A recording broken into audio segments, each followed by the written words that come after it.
You are not stuck. You are hiding. And the cage door was never locked. That sentence just made you uncomfortable. Good. That discomfort is the first honest thing you have felt about your situation in months, maybe years, because somewhere along the way, you stopped fighting for the life you wanted and started defending the life you settled for. Every comfortable day costs you, not money, years. The life you swore you would build is bleeding out while you wait for the right time. And here is the brutal truth nobody wants to tell you. The right time is a lie. It is a story comfort tells to keep you exactly where you are. What if the thing protecting you is the thing destroying you? What if your safety net is not catching you but holding you down? What if the warm blanket of security you have wrapped around yourself is actually a shroud? There is a reason lottery winners go broke. There is a reason trust fund kids stay lost. There is a reason people with nothing build empires, while people with everything build excuses. Comfort does not build people. It buries them. The most dangerous lie you believe right now is this: I will take the risk when I am ready. You will not. Readiness is a myth that comfort invented to keep you paralyzed. You will never feel ready. The successful people you admire did not feel ready either. The difference is they moved anyway. So let me ask you something, and I want you to actually answer this. Not just let it wash over you. What dream did you sacrifice on the altar of comfort this year? What fire inside you got smothered by safety? What version of yourself have you been slowly suffocating because becoming that person felt too uncertain, too risky, too uncomfortable? This audiobook is not going to make you feel good. It is going to make you feel awake. And for many of you, that is going to hurt, because you have been asleep for so long that consciousness itself will feel like an assault. But I promise you this: by the time we are done, you will understand exactly how your safety net became a noose, and more importantly, you will know how to cut yourself free.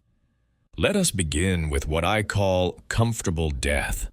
Not the kind where your heart stops, the kind where your dreams do, the kind where you wake up one day at 45 or 55 or 65 and realize you optimized your entire existence for avoiding pain. And in doing so, you avoided everything else too. You avoided growth. You avoided meaning. You avoided the electric, terrifying, absolutely alive feeling of being a human being who is actually trying to become something. I want you to think about the last time you felt genuinely scared about something you chose to do. Not scared because life threw something at you. Scared because you threw yourself at life. When was that? A year ago? 5 years? A decade? For some of you listening right now, you cannot even remember. And that should terrify you more than any risk ever could. The comfort trap works like this. Your brain is an ancient machine running ancient software. It was designed for a world where safety was rare and threats were everywhere. So it developed an overwhelming bias toward the familiar, the predictable, the known. In that world, this bias kept you alive. In this world, it keeps you stuck. Every time you choose comfort over growth, your brain rewards you. It floods you with relief chemicals. See, it says, that felt good. You made the safe choice. You avoided the danger. But here is what your brain does not understand. The danger it is protecting you from does not exist anymore. There is no saber-toothed tiger waiting outside your comfort zone. There is just your life, your one finite, non-renewable life. And every day you spend hiding from imaginary threats is a day you will never get back. Let me tell you about a man named David. When I met David, he was 42 years old and worked as a regional manager for a logistics company. Stable job, good benefits, pension plan. He had been in the same role for 11 years, and he was dying inside. Every morning, David woke up with this weight on his chest, not physical, existential. He would lie there in bed, staring at the ceiling, and think about the restaurant he always wanted to open. David had been cooking since he was 14. His grandmother taught him. Food was his first language, his deepest love. But somewhere in his 20s, someone convinced him that passion was not practical, that dreams do not pay bills. So he buried his gift under spreadsheets and supply chain metrics.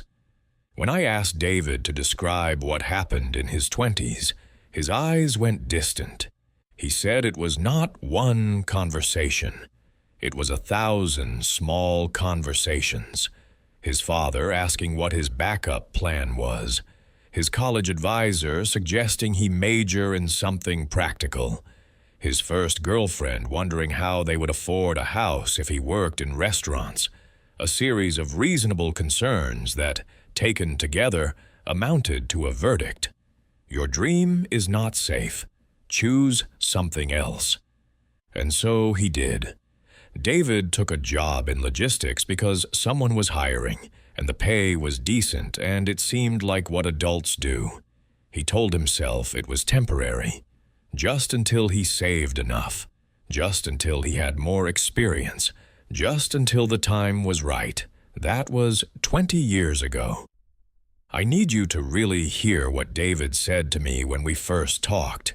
He said, "I keep waiting until I have enough saved up, until the kids are a little older, until the market is better, until I feel more confident. And every year I find a new until." I asked him to list every until he had used over the past 2 decades. His answer took nearly 10 minutes. He needed to pay off student loans. Then he needed to save for a wedding. Then there was a pregnancy and medical bills. Then a down payment. Then the kids started school, and there were activities and expenses. Then he needed to save for their college. Then it was too risky with the economy. Then it was too close to the kids leaving for college. Then it was too uncertain with the political climate. 20 years of untils. 20 years of waiting. 20 years of watching his dream recede, while his reasons for not chasing it multiplied. Do you hear what David was really saying? He was saying that his dream was important enough to think about every single day, but not important enough to actually risk anything for. He was saying that he would rather spend his life wanting something than spend one uncomfortable moment pursuing it. Now here is what makes David's story so devastating. He was not lazy. He was not stupid. He was not lacking in talent. He was terrified. And he had built an entire life around making sure he never had to face that terror. The comfort trap had convinced David that his safety net was protecting him. But here is what it was actually doing. Every month that passed, David got older. His responsibilities grew. His fear calcified. His skills in the kitchen got rustier, while his skills at making excuses got sharper. The safety net was not catching him.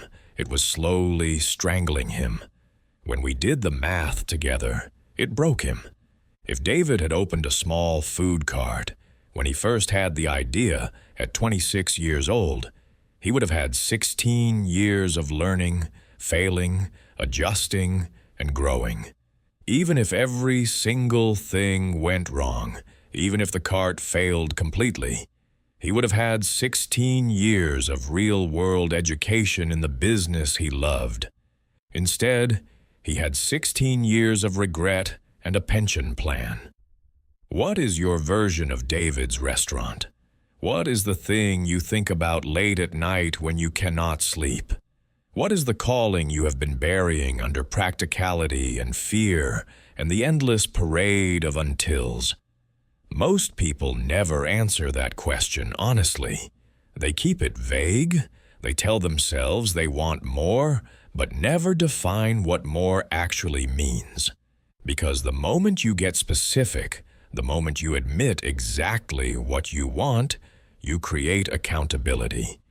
And accountability is uncomfortable. So they stay in the fog. They stay safe. They stay stuck. The anatomy of comfortable death has 3 stages. First, there is the trade. You give up something you want for something you need. This feels responsible. Adult, mature. You tell yourself it is temporary. You tell yourself you are building a foundation. You tell yourself that someday, when things are more stable, you will go back for what you left behind. I have heard this story thousands of times. The musician who took a day job to pay the bills and swore it was just for a few months. The entrepreneur who went back to corporate to get some stability and told herself she would try again once she had more savings. The writer who stopped writing to focus on practical matters and promised himself he would return to it when things settled down. The trade always feels like wisdom in the moment, the practical, responsible choice. And often it is practical. Often it is responsible. But the tragedy is not in making the trade. The tragedy is in forgetting that it was ever a trade at all. Second, there is the forgetting. You get busy, life fills in the gaps. You stop thinking about what you traded away because thinking about it hurts too much. Your brain helpfully edits the memory. Maybe you did not want it that badly anyway. Maybe it was just a fantasy. Maybe you were being unrealistic. The forgetting is not passive. It is active self-protection. Your psyche burying the evidence of its own betrayal. The forgetting happens so gradually you do not notice it. One day you realize you have not thought about your dream in weeks, then months. Then it becomes easier not to think about it than to feel the pain of its absence. You fill the space with other things, hobbies that distract, consumption that numbs, a busy schedule that leaves no room for dangerous reflection. Some people reach a point where if you ask them about their dream, they will look at you confused. What dream? They have forgotten so thoroughly that they no longer remember there was ever anything to forget. The burial is complete. Third, there is the defense. Now you do not just accept your comfortable life. You defend it. You build arguments for why this is actually what you wanted all along. You look at people taking risks and you call them reckless. You see someone chasing a dream and you catalog all the ways it could go wrong. You become an expert in other people's potential failures because it distracts you from your own actual ones. By the time you reach stage 3, you do not even recognize the trap anymore. The walls have become wallpaper. The cage has become a room. The slow death has become just life. But here is the thing about comfortable death. Part of you always knows. There is a voice inside you, probably the same voice that made you start listening to this audiobook, that whispers when everything gets quiet. This is not who you were supposed to be. This is not the life you were supposed to live. You are meant for more. And no matter how much comfort you accumulate, you can never quite silence that voice. That voice is not your enemy. That voice is the last surviving ember of your potential. And what we are going to do together over the course of this audiobook is fan that ember back into a fire. Now, I want to talk about something I call the thermostat effect, because understanding this one concept will explain so much about why you keep ending up exactly where you are, no matter how hard you try to change. Think about how a thermostat works. You set a target temperature.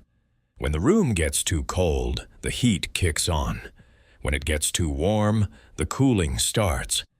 The system is always working to return to a set point, always correcting, always adjusting, always bringing things back to the predetermined normal. Your brain has a thermostat too, not for temperature, for life circumstances, for income, for relationship quality, for how much you allow yourself to have, to be, to experience. And just like a mechanical thermostat, your psychological thermostat is always working to bring you back to your set point. This is why raises do not fix money problems. This is why lottery winners go broke. This is why people leave toxic relationships only to find themselves in identical situations with different people. Your external circumstances can change dramatically, but if your internal thermostat stays the same, you will always adjust back. Let me give you a concrete example. Let us say your financial thermostat is set to a household income of $60,000 a year. That is your normal, your comfortable, your set point. Now let us say you get a promotion and suddenly you are making $80,000. What happens? First, there is an initial period of excitement, more money, more possibilities. Things are looking up. But then your thermostat kicks in. This does not feel normal, it says. This is too much. Something must be wrong. So you start adjusting. You upgrade your car. You move to a nicer apartment. You start eating out more. Your lifestyle expands to fill the space. And within a year, often within just a few months, you are right back where you started. Making more money but keeping the same amount. Different numbers, identical reality. The reverse is true too. Let us say you hit a rough patch and your income drops to $40,000. Now you are below your set point, and a different kind of alarm goes off. This is not right, your brain says. This is not who we are. We need to get back to normal. So you hustle, you push, you do whatever it takes to climb back to 60,000. And once you get there, once you hit your set point, something fascinating happens. You stop. The urgency evaporates. The drive disappears. You tell yourself you have made it back. You are stable again, normal again, safe again. But here is what you never noticed. You stopped at 60, not 80, not 100, not higher. You stopped exactly at the number that felt comfortable. That felt like you. This is the thermostat effect in action, and it is governing far more of your life than you realize. It is not just money. It is everything. Your thermostat determines how good your relationships are allowed to be, how healthy and fit you permit yourself to become, how successful you let yourself get before you start unconsciously sabotaging, how happy you allow yourself to feel before you go looking for problems. Consider how this plays out in health and fitness. Someone decides to get in shape. They start exercising, eating better, making progress. They look better. They feel better. Everything is working. And then, almost inevitably, they stop. They miss a workout, then two, then a week. They start letting treats slip back in. They return to old patterns. They blame willpower. They blame time. They blame circumstances. But often the real culprit is the thermostat. They exceeded their fitness set point. They started feeling too good, looking too different, receiving too much attention.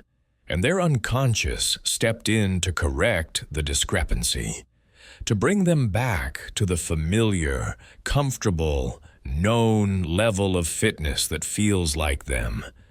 Think about this in your own life. Is there a fitness level you keep returning to no matter how far you climb? A weight you always end up at regardless of diet or exercise? That is your physical thermostat, and it will win every battle of attrition until you reset it. The same pattern appears in relationships. Some people have a relationship thermostat set to chaos. Every time they find themselves in a healthy, stable partnership, something feels wrong. Too calm, too easy. So they create conflict. Or they choose partners who create conflict for them. They keep returning to their set point of relationship turbulence because that is what feels normal. Others have a thermostat set to distance. Every time a relationship gets too close, too intimate, too vulnerable, they pull back. They pick fights. They get busy. They find reasons to create space. Not because they do not want closeness, but because their thermostat was calibrated for distance, and closeness does not feel like home. Where is your relationship thermostat set? What level of connection, of intimacy, of love do you keep returning to? What feels normal to you in partnership? And is that normal what you actually want? I once worked with a woman named Catherine who could not understand why she kept sabotaging her own success. Every time her consulting business started gaining momentum, something would happen. She would miss a crucial meeting. She would send an email that offended a key client. She would price a project so poorly it was not worth doing.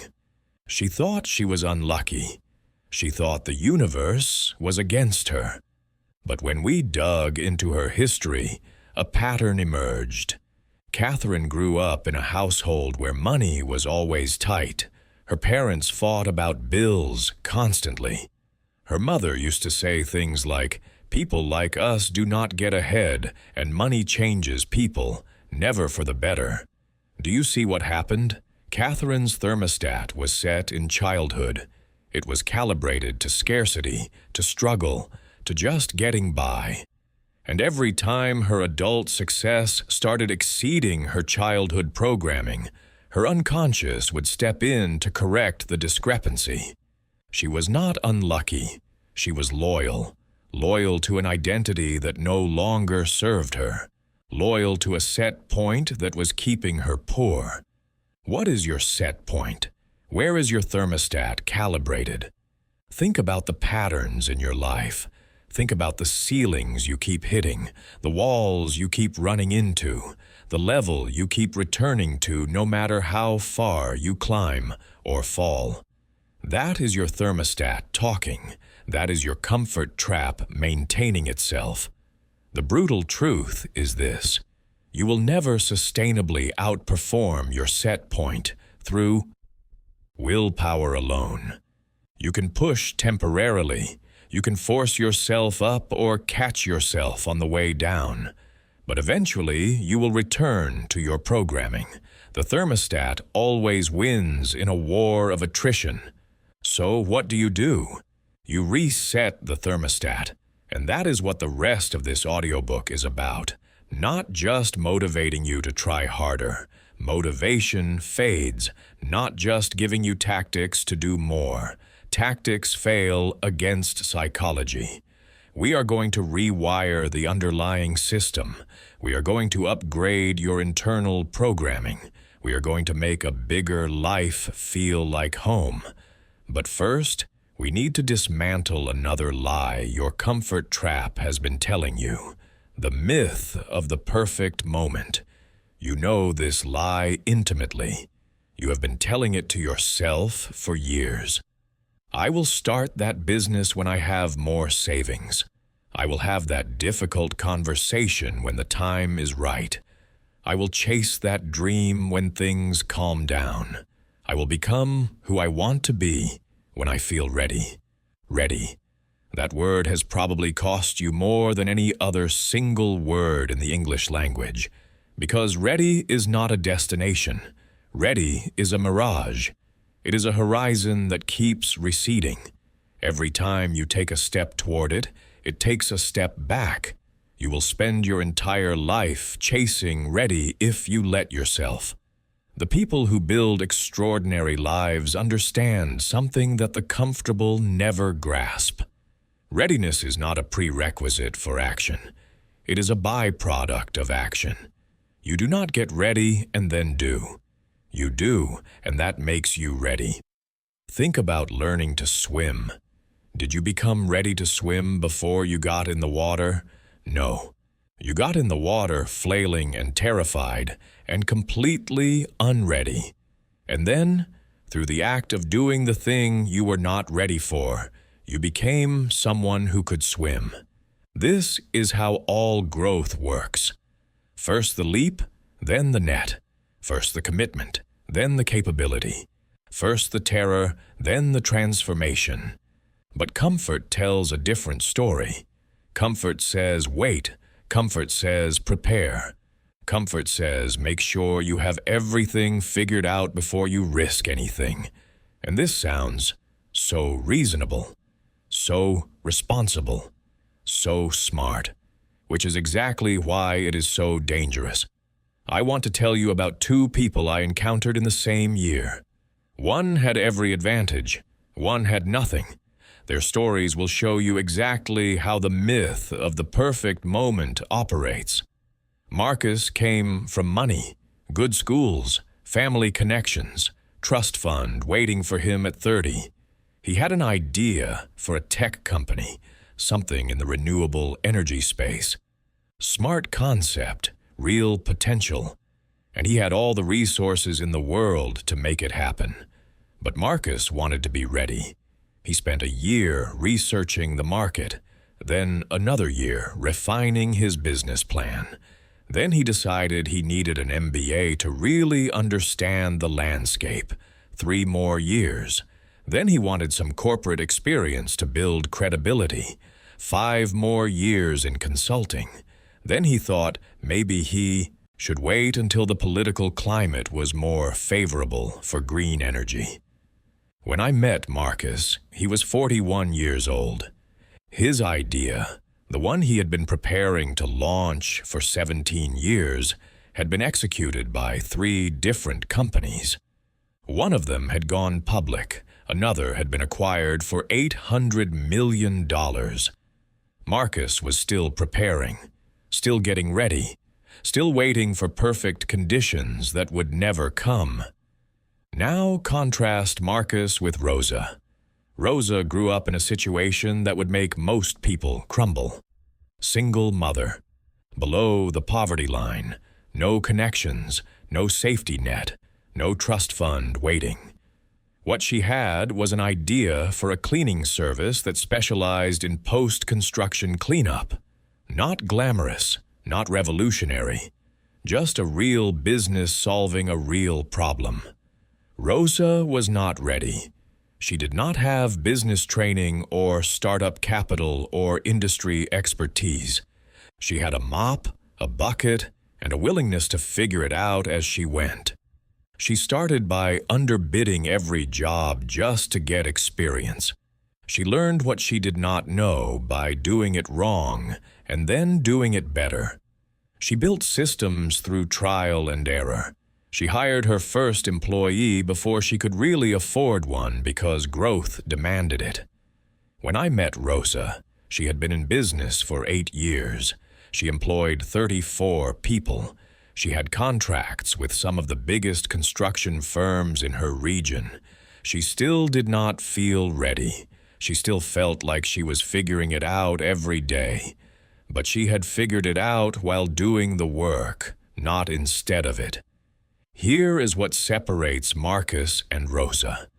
It was not talent. Marcus was brilliant. It was not resources.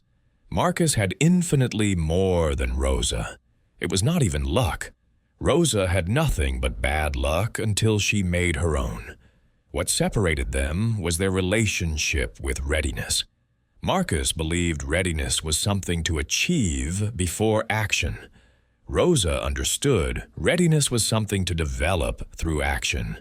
Marcus was waiting for certainty. Rosa was building certainty one uncertain day at a time. Which one are you right now? Are you a Marcus or a Rosa?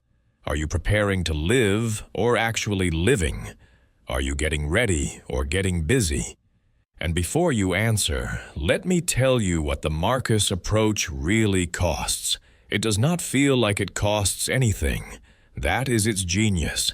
Every day you wait, every month you prepare, every year you get ready. It does not feel like loss. It feels like prudence. It feels like patience. It feels like wisdom. But time is the one resource you cannot earn back. And every day you spend waiting for perfect conditions is a day subtracted from your remaining total. Not deferred, subtracted, gone forever. And you do not get a notification when you waste it.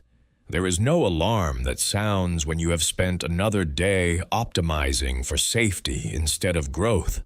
The waste is silent, invisible, comfortable, until suddenly it is not. Until suddenly you are 41 like Marcus, watching other people live the life you spent 2 decades preparing to start. Until suddenly you realize that all your preparation prepared you for nothing except more preparation. Until suddenly you understand that ready was never coming, because ready was never real. The perfect moment is a myth. The right time is a lie. The only moment that actually exists is this one. And you can either use it or you can lose it, but you cannot save it for later. So let me ask you directly, what have you been waiting to be ready for? What action have you been postponing until conditions improve? What dream is sitting in the waiting room of your life, expecting to be called at any moment, while you keep pushing back the appointment? Whatever it is, I want you to know something. You could start today. Not start preparing, not start getting ready. Actually start. Imperfectly, incompletely, terrifyingly. You could make one phone call, send one email, take one small action that moves you from the audience to the arena. Will it be messy? Yes. Will you make mistakes? Constantly. Will you feel ready? Absolutely not. And that is exactly the point. That is exactly how every meaningful thing in human history got accomplished. By people who were not ready doing it anyway. The myth of the perfect moment is comfort's masterpiece. It lets you feel like you are making progress while ensuring you never actually move. It lets you feel responsible and prudent while you waste the most precious resource you have. It lets you prepare for a life you will never actually live. It is time to burn that myth to the ground. It is time to stop treating preparation as progress. It is time to understand that in the real world, in the world where things actually get built and lives actually get lived, action is preparation. Doing is becoming. Starting is how you get ready. Now I want to get granular with you, because comfort is not just a philosophy or a mindset. It manifests in very specific, very trackable ways. And one of the most insidious is what I call comfort creep. Comfort creep is the slow, almost invisible expansion of your lifestyle to match your income. It is the gradual accumulation of small upgrades, minor luxuries, and little treats that somehow add up to total financial paralysis. It is how people can double their income over a decade and still feel broke. Here is how it works. You get a raise, let us say an extra $400 a month after taxes. Now, $400 a month is significant. Invested consistently over time, it could become transformative wealth. It could fund a year off to write that book. It could be the startup capital for that business. It could buy you freedom you cannot even imagine right now. But that is not what happens. What happens is comfort creep. First, you upgrade your streaming subscriptions. It is only $15 more a month. You deserve it. You work hard. Then you start getting the premium coffee instead of the regular. Another $60 a month, maybe. Barely noticeable. Then your car lease comes up and, well, you can afford a slightly better model now. $200 more a month. But look at those features. Then you are eating out one more time a week because cooking is exhausting and you have had a long day. $15 here, $60 there, $200, $40, $30. And suddenly your $400 raise is not just gone. It has somehow been exceeded. You are actually more financially stressed than before you got the raise because your lifestyle has expanded faster than your income. This is not a failure of willpower. This is a failure of awareness. Comfort creep operates below the threshold of conscious decision-making. Each individual choice seems tiny, inconsequential, easily justified. But the aggregate is devastating. Let me give you a formula that might shock you. Take any small recurring expense in your life, your extra subscription services, your daily coffee shop habit, your premium this or enhanced that. Calculate what you spend per week. Multiply by 520. That is approximately how many weeks are in a decade. Now take that number and multiply by 3. That is a conservative estimate of what that money would have become if invested instead. Let us run an example. Say you spend $8 a day on convenience, coffee, snacks, impulse purchases at checkout. That is $56 a week. 56 times 520 equals $29,120 over a decade. Times 3 equals $87,360 in potential wealth. From $8 a day, are you getting $87,000 worth of value from those daily conveniences? Are those small comforts worth almost $90,000 of future freedom? When you frame it that way, the answer is obviously no. But comfort creep never lets you frame it that way. Comfort creep shows you one $8 decision at a time, and $8 seems like nothing, until you realize nothing plus nothing plus nothing plus nothing equals everything you could have had. Now, I am not saying you should live like an ascetic monk. Deprivation is not the answer to comfort creep. Strategic awareness is. The goal is not to eliminate all spending. The goal is to spend consciously, deliberately, with full understanding of what you are trading. Because that is what comfort creep obscures. The trade. Every dollar you spend on present comfort is a dollar you cannot invest in future freedom.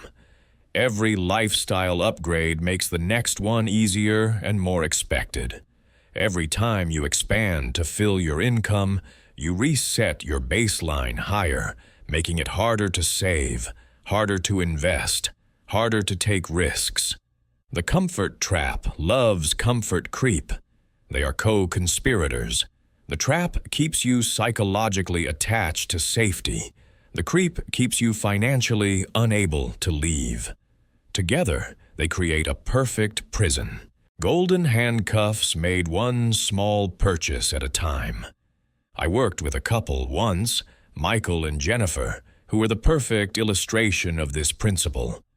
Combined household income of $230,000 a year, 2 professional salaries, top 15% of earners in the country, and they had exactly $8,000 in savings.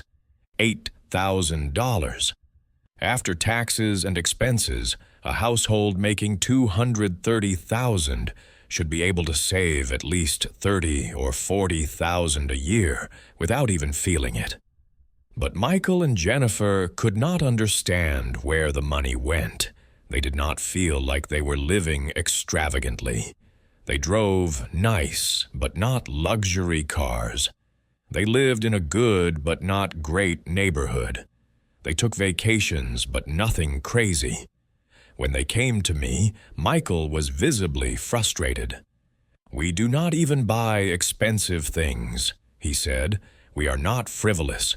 We cook at home most nights. We do not have designer clothes or fancy watches. So where does it all go?" Jennifer nodded along. She handled most of the bills and felt like she was constantly moving money around, paying things off, wondering how they were always so close to the edge. "We make good money," she said. "Our parents made less than half what we make, and they had savings. What are we doing wrong?" When we did the audit, the answer was obvious. Comfort creep had consumed everything. The lawn service that seemed easier than mowing themselves. $300 a month. "It is only $75 a week," Michael said. "That is nothing for the time it saves. But $75 a week times 52 weeks is $3,900 a year. That is not nothing. The premium gym membership they rarely used. $200 a month for 2 memberships." "We keep meaning to go more," Jennifer said.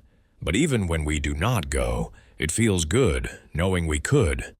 Except that knowing cost them $2,400 a year for a service they used maybe twice a month. The subscription boxes that kept arriving, 100 here, 70 there, 50 for this one." Michael had 3 different streaming subscriptions for sports. Jennifer had 2 different wine clubs and a meal kit service she barely used. "We can afford them," she said, "and they are nice to have." Each one seemed small.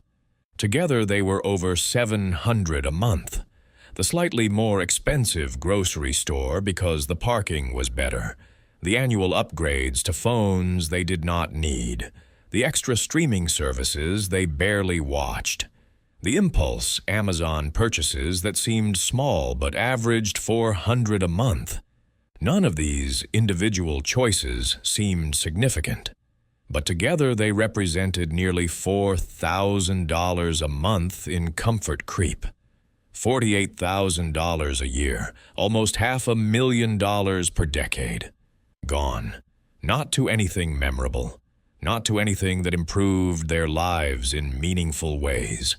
Just to the comfortable numbness of small upgrades and minor conveniences. When I showed them the math, Jennifer actually cried.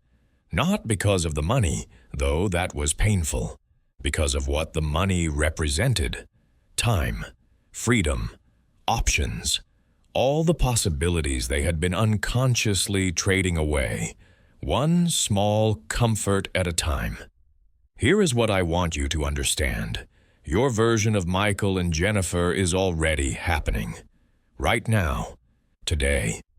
Money is leaking out of your life through 1,000 tiny holes, each one too small to notice individually. And each one is stealing a piece of your future. The comfort audit is not optional. It is essential. Go through your bank statements from the last 3 months. Every single charge. Not just the big ones. Especially not just the big ones. The small ones. The recurring ones. The ones you set up so long ago you forgot they existed. Add them up. Do the math. Project it forward. Then ask yourself the hardest question. Is this comfort worth more than that freedom? But the comfort trap does not just operate through creep. It operates through escape hatches. And this might be the most psychologically sophisticated way that comfort keeps you stuck. An escape hatch is a backup plan. A plan B, a fallback position. It is the thing you keep in your back pocket in case your real dream does not work out. And on the surface, escape hatches seem smart, prudent, responsible. But here is what they actually do. They guarantee you will need them. Let me explain why. When you pursue something with an escape hatch, you are not fully committed. Part of your energy, your attention, your identity is reserved for the fallback. And that reservation makes all the difference. Think about it this way. Imagine two people crossing a canyon on a tightrope. One person knows there is a safety net below, the other knows there is no net. Just the canyon, just the fall. Who do you think is more focused? Who is more careful with every step? Who is more completely present in the crossing? The person with no net cannot afford to lose focus for a second. They cannot afford half commitment. They cannot afford to think about what happens if this does not work. Every ounce of their being is invested in making it work. And that total investment, that complete commitment, is often the difference between making it and falling. The person with the net, they are distracted. A part of their mind is already thinking about the net, already planning the fall, already preparing for failure. And that preparation, that mental reservation, leaks into their performance. They are less focused, less present, less committed, and ironically, they are more likely to fall. This is why keeping your backup plan often guarantees you will need it. The escape hatch does not just catch you if you fail. It makes failure more likely by dividing your commitment. I see this constantly in business. The entrepreneur who keeps their day job just in case. The artist who never goes full-time on their craft. The person with a dream and a backup plan, giving 50% to each and wondering why neither one works. Your comfort trap loves escape hatches. They feel so reasonable, so adult, so wise. But what they really are is a refusal to commit. A way to keep one foot in the comfortable world while pretending to step into the uncertain one. A psychological insurance policy that costs you everything it claims to protect. There was a man I worked with, Thomas, who spent 7 years trying to start a consulting practice on the side. 7 years. He had expertise companies would pay for. He had a network. He had a track record. What he did not have was commitment. Every morning, Thomas went to his corporate job. Every evening and weekend, he worked on his consulting business.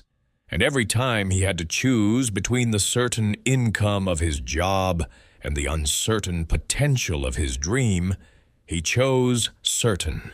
Every time. His escape hatch was his prison.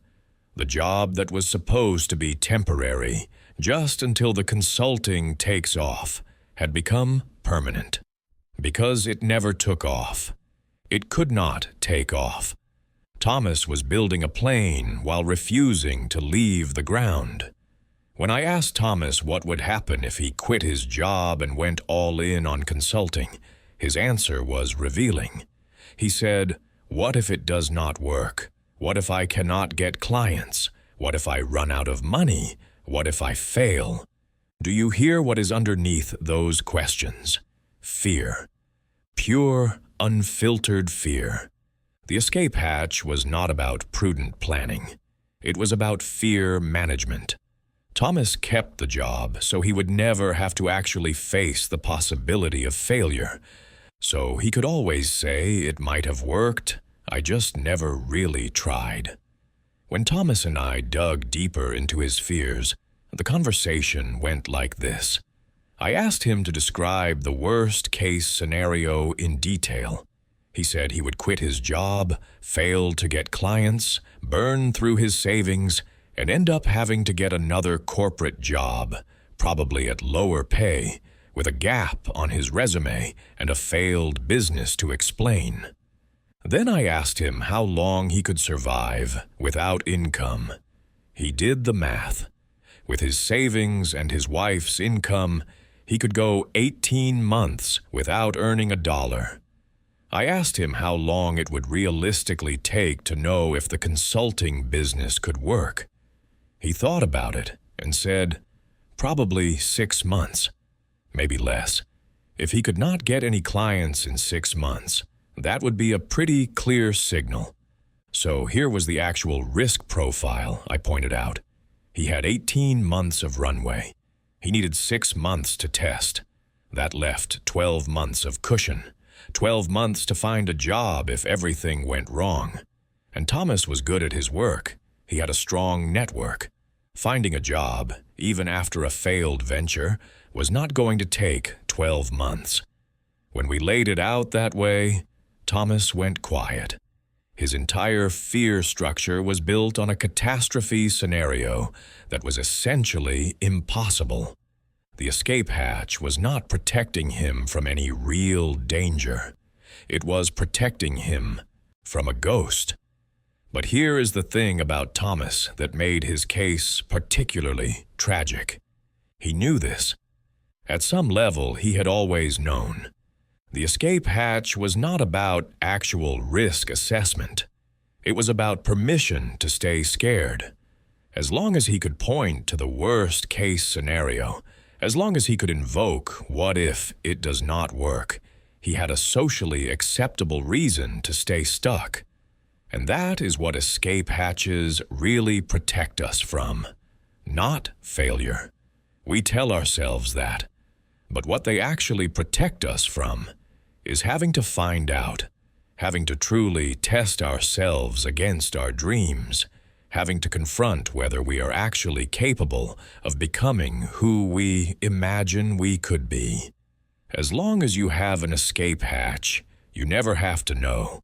You can live your entire life in the comfortable ambiguity of maybe. Maybe I could have built that business. Maybe I could have made that art. Maybe I could have lived that life. Maybe. The escape hatch keeps the maybe alive. And the maybe feels so much safer than the definitive yes or no you would get from actual commitment. But maybe is not a life. Maybe is purgatory. It is worse than failure, because at least failure teaches you something. At least failure closes a door so you can open another. Maybe just leaves you standing in the hallway forever, never entering any room, never finding out what is inside.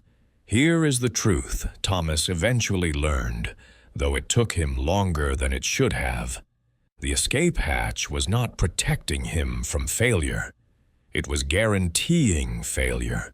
It was ensuring that he would never know what he was capable of, never test himself fully, never find out if his dream was real or just a fantasy. When Thomas finally quit his job, finally burned his escape hatch, something remarkable happened. He got more done in 3 months than he had in 7 years of part-time effort. Not because he had more time, though he did. Because he had more commitment, more focus, more necessity. With no backup plan, Thomas could not afford to procrastinate, could not afford to chase perfect clients while ignoring good ones, could not afford to spend weeks designing business cards instead of making sales calls. The absence of the escape hatch created pressure, and pressure, it turns out, is where diamonds come from. I want you to think about your escape hatches right now, your plan B, your fallback position, the thing you are keeping in your back pocket just in case.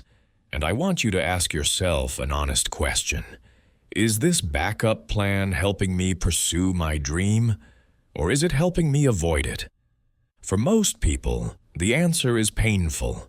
The escape hatch is not a tool for success. It is a permission slip for half commitment.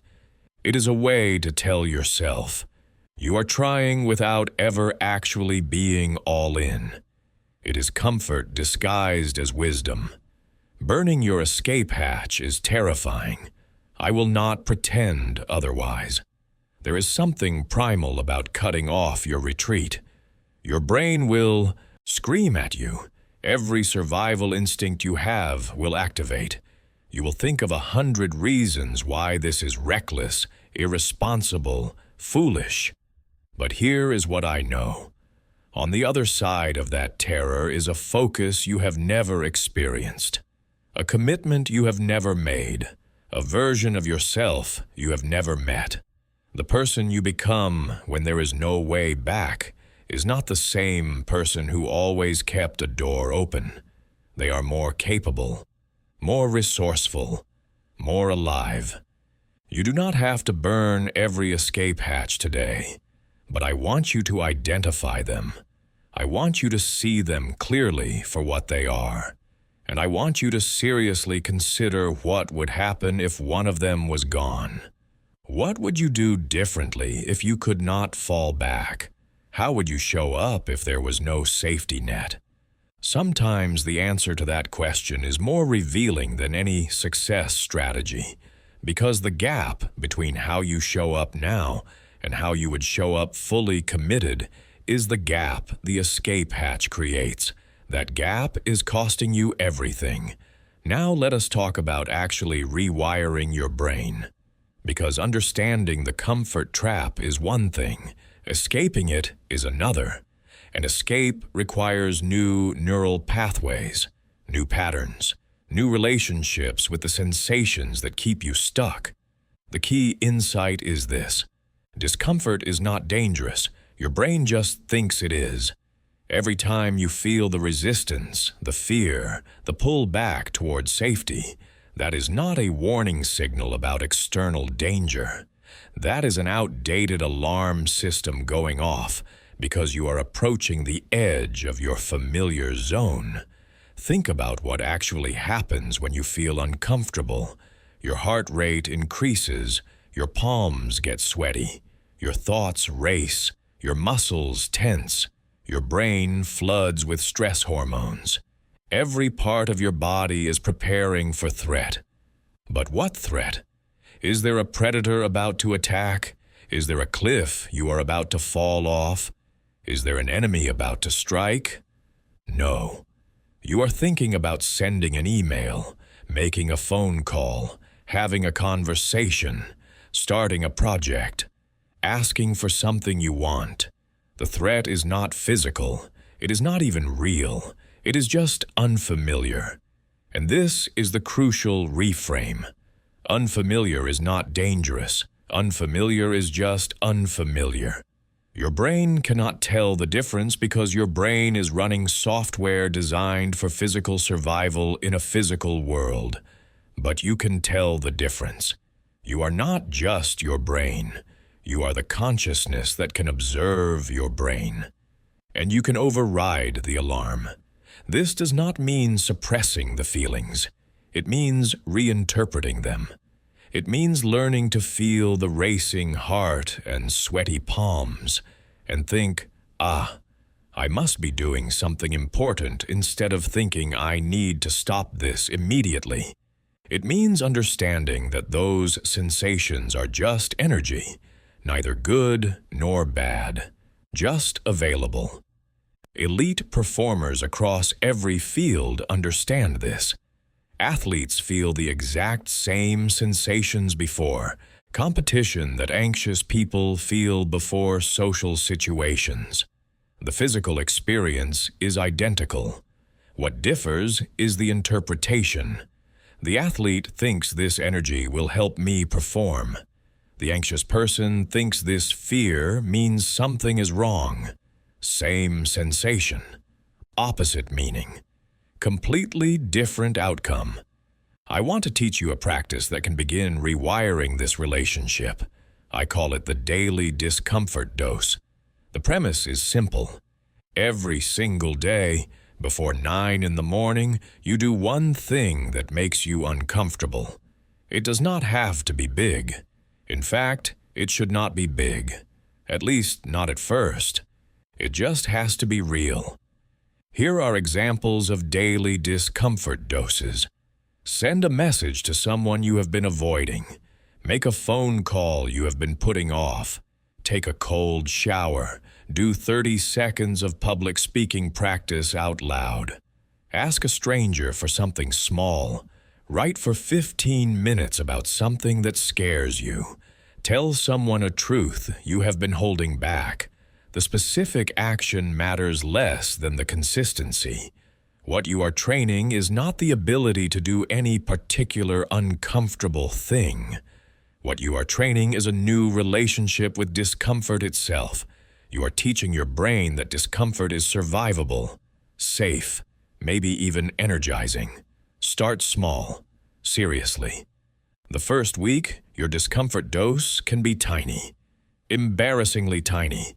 A slightly awkward text message. 3 minutes of exercise you do not want to do. Saying good morning to someone you normally ignore. The point is not to overwhelm your system. The point is to begin building a new pattern.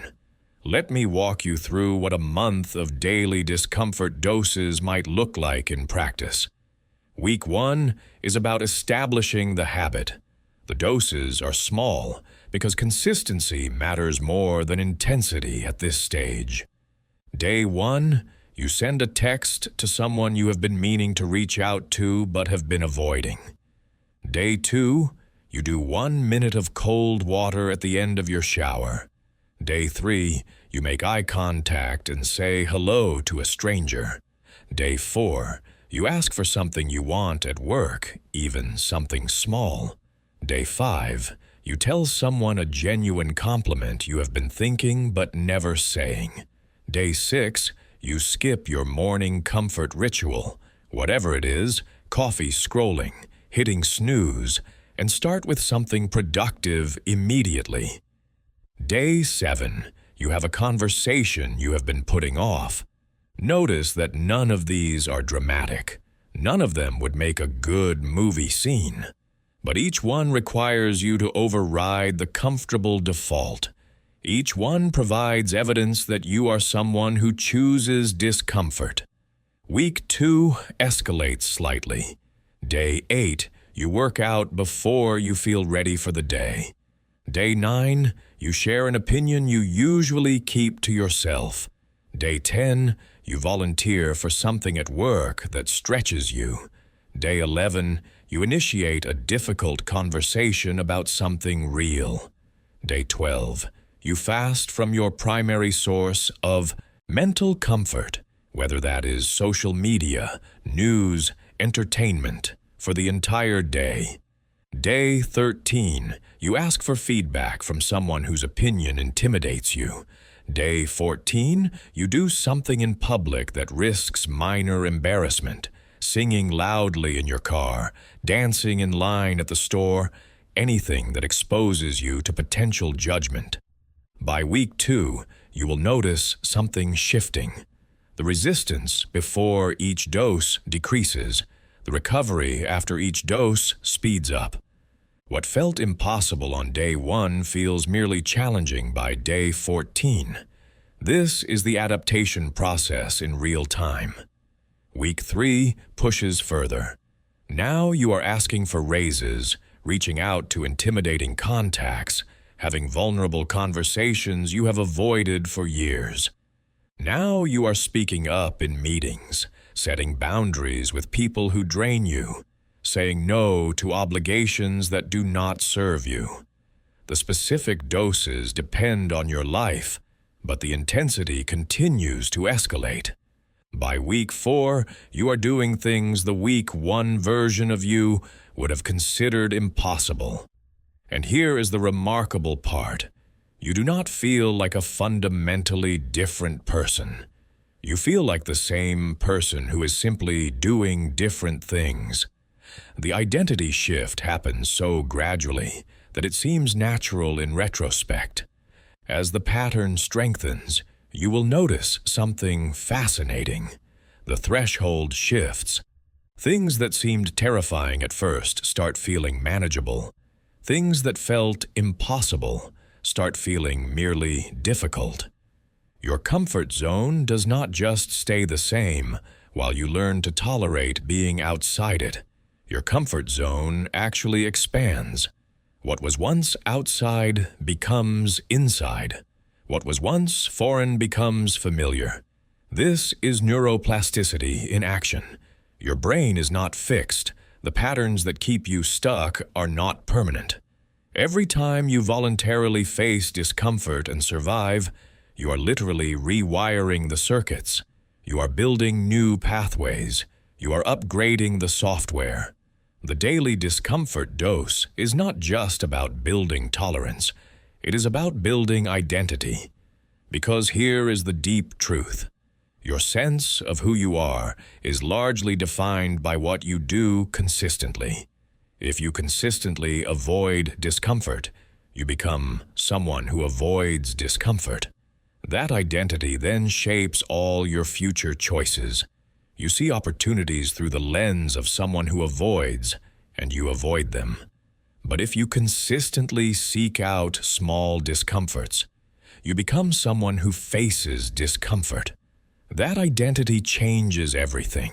You start seeing opportunities through the lens of someone who leans in, and you lean in. The comfort trap is ultimately an identity trap.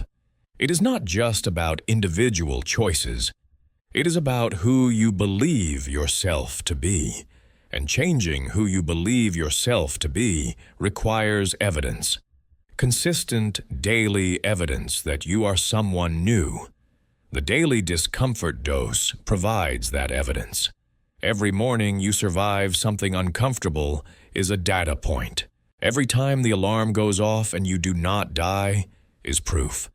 And slowly, gradually, undeniably, your identity shifts. Within 30 days of consistent practice, you will not be the same person who started.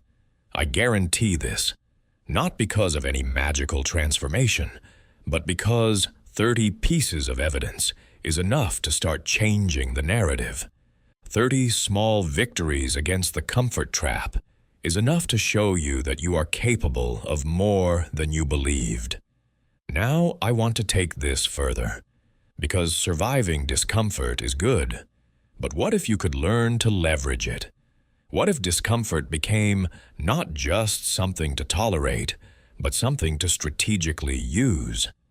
This is what I call the discomfort curriculum. It is a systematic approach to building capacity through voluntary hardship, not random difficulty, strategic difficulty, chosen challenges that expand specific capabilities you need. Let me explain how this works.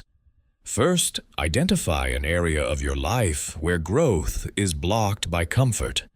Maybe it is your career, and you have been avoiding difficult conversations that could lead to advancement.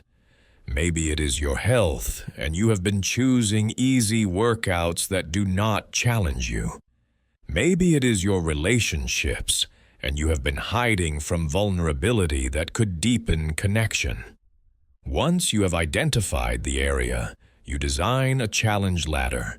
This is a sequence of progressively harder challenges, each one building on the last. The first rung is uncomfortable but achievable. The last rung is something that currently seems impossible.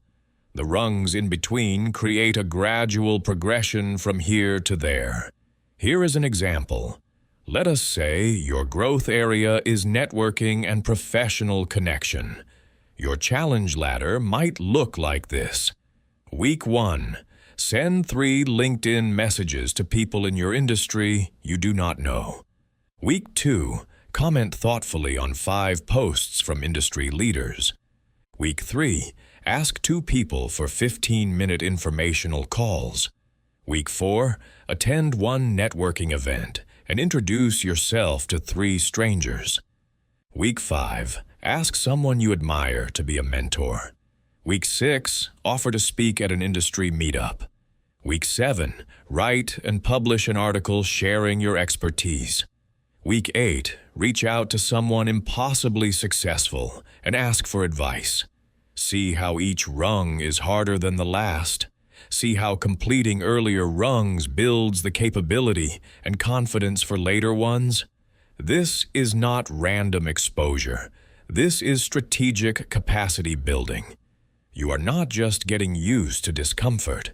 You are systematically expanding what you can do.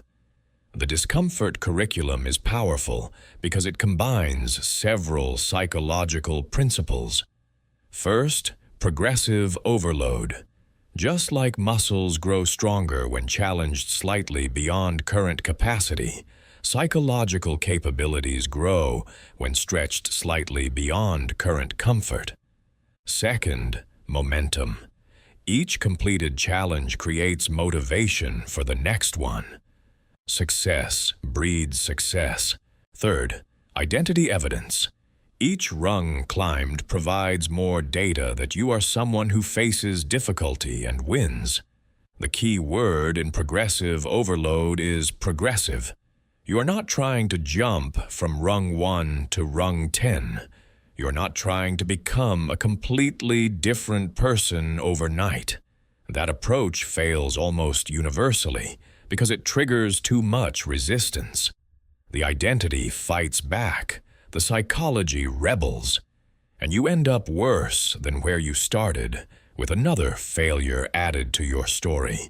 Instead, you are creating a sequence of small wins that compound over time. Each challenge is hard enough to require stretching, but achievable enough to ensure success. Each success deposits more evidence in the account that proves you are someone who can do hard things. And over time, 8 weeks, 12 weeks, the compound effect transforms who you are. I have watched people use the discomfort curriculum to completely reinvent themselves. A woman who was terrified of public speaking became a conference keynote speaker through a 12-week ladder that started with recording herself alone in her bedroom. A man who had never exercised consistently in his life became a marathon finisher through a 16-week ladder that started with walking around the block. A couple whose marriage was dying from avoided conversations rebuilt their relationship through an 8-week curriculum of progressively deeper, honest dialogues. The specific challenges depend entirely on your specific growth areas. There is no universal curriculum, but the principle is universal. Start where you are. Make it slightly harder each week. Do not skip rungs. Celebrate completions. Trust the process. When I work with people on their discomfort curriculum, I always emphasize 2 things. First, the early rungs must be achievable. If you start too hard, you will fail, feel worse about yourself, and retreat further into comfort. The first 2 or 3 challenges should be uncomfortable, but absolutely doable. Build the habit of winning before you raise the stakes. Second, the later rungs should scare you. Not tomorrow. Today. When you write rung 7 or 8, your stomach should flip a little. You should think, I cannot imagine doing that. Because if the top of your ladder is within your current imagination, the ladder is not tall enough. The whole point is to end up somewhere you currently cannot picture yourself. What would your discomfort curriculum look like? In what area is your growth most blocked by comfort? What sequence of challenges would systematically expand your capability in that area? Spend some time actually designing this. Write it down. Make it real. Because a curriculum in your head is just a fantasy. A curriculum on paper is a plan. The 40% rule is another concept that will change how you relate to discomfort. It comes from the world of endurance athletics, but applies to every area of life.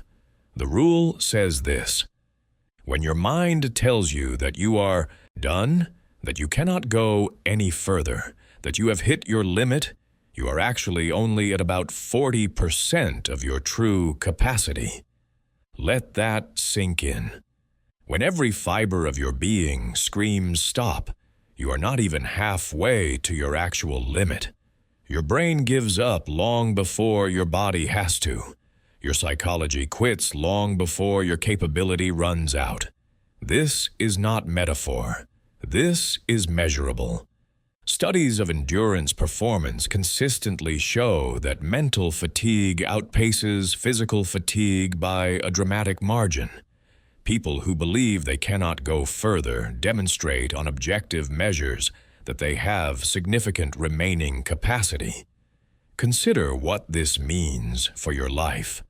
Every time you have quit on something because you felt like you could not continue, you were nowhere near your actual breaking point. Every time you decided you had given all you could give, you had reservoirs untapped. Every time you told yourself you had nothing left, you were lying to yourself. Not intentionally, but the lie was costing you everything. I experienced this firsthand during a period when I was training for a marathon.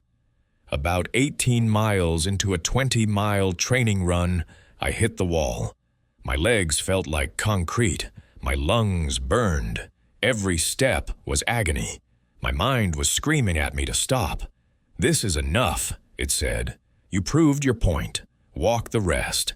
But I had recently learned about the 40% rule. So instead of stopping, I just kept moving. Not fast, not gracefully, but moving. And something remarkable happened. At about mile 19, I got a second wind. Not a metaphorical second wind, an actual physiological shift. The pain did not disappear, but it became manageable. My legs found a rhythm. I finished the 20 miles and realized I probably could have gone further.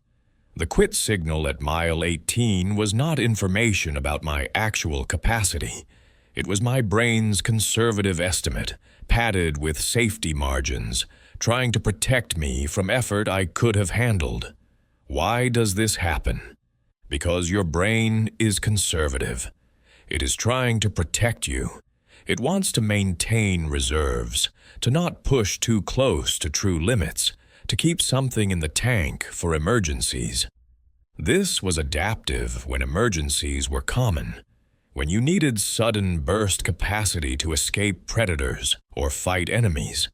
But now this conservative calculation is just another form of the comfort trap.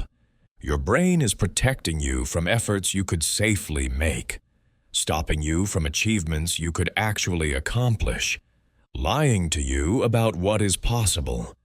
The 40% rule is not about being reckless. It is not about pushing until you break. It is about knowing that the mental signals telling you to stop are radically premature. It is about adding a buffer to your self-assessment. When you think you are done, you are just getting started. Try this in your next workout. When you want to stop, do twice more. Just twice more. Whatever exercise you are doing, whatever limit you are approaching, push past the mental quit point by double what you think you can do. You will be amazed at how consistently you can do this, how the limit you believed in dissolves when you decide not to believe. Then try it in work. When you feel tapped out, keep going. When you think you need a break, push through another 30 minutes. When you are certain you cannot solve this problem or write another word or make another call, make the call anyway. Your limits are almost always imaginary, and imaginary limits only have power if you believe in them. Now let us go deeper. Because all of these techniques, the daily discomfort dose, the challenge curriculum, the 40% rule, they are working at the level of behavior. And that is valuable. Behavior change creates new patterns, new evidence, new possibilities. But there is a level below behavior that matters even more. Identity. The comfort trap is not fundamentally a behavioral problem. It is an identity problem. You do not avoid discomfort because of what you do. You avoid discomfort because of who you believe you are. And changing who you believe you are requires something more profound than just new actions. It requires an identity earthquake. Here is what I mean. Right now, you have a sense of self. An answer, however fuzzy, to the question, who am I? This identity was constructed over years, even decades.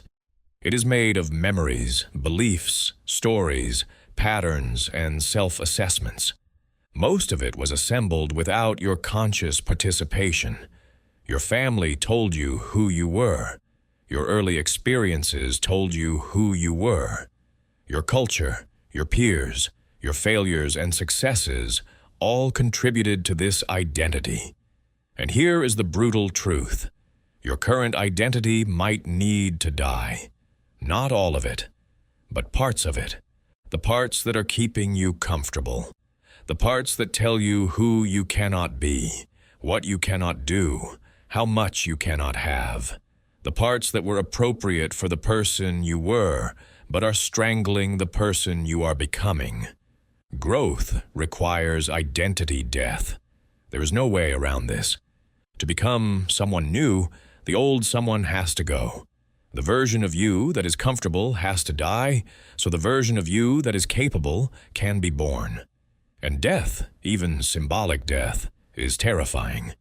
This is why people resist change even when they say they want it. Change means becoming different. Becoming different means not being who you were. Not being who you were triggers a kind of existential grief. You are mourning yourself. You are killing parts of yourself. And your psyche resists this with everything it has. I worked with a man named James, who experienced this identity death more consciously than most. James had spent 20 years as the reliable one, the safe one, the person everyone counted on to be predictable, stable, consistent. His entire social identity, his marriage, his friendships, his role in his family, was built around being James the dependable. When James decided to leave his corporate job and start a business, he expected practical challenges. What he did not expect was how violently his identity would resist. "I do not feel like myself anymore," he told me in our third session. And he was right. He was not himself anymore. The self he had been was designed for safety. It was optimized for avoiding exactly what he was now doing. That old self could not coexist with the new choices he was making. One of them had to die. James described it as a kind of haunting.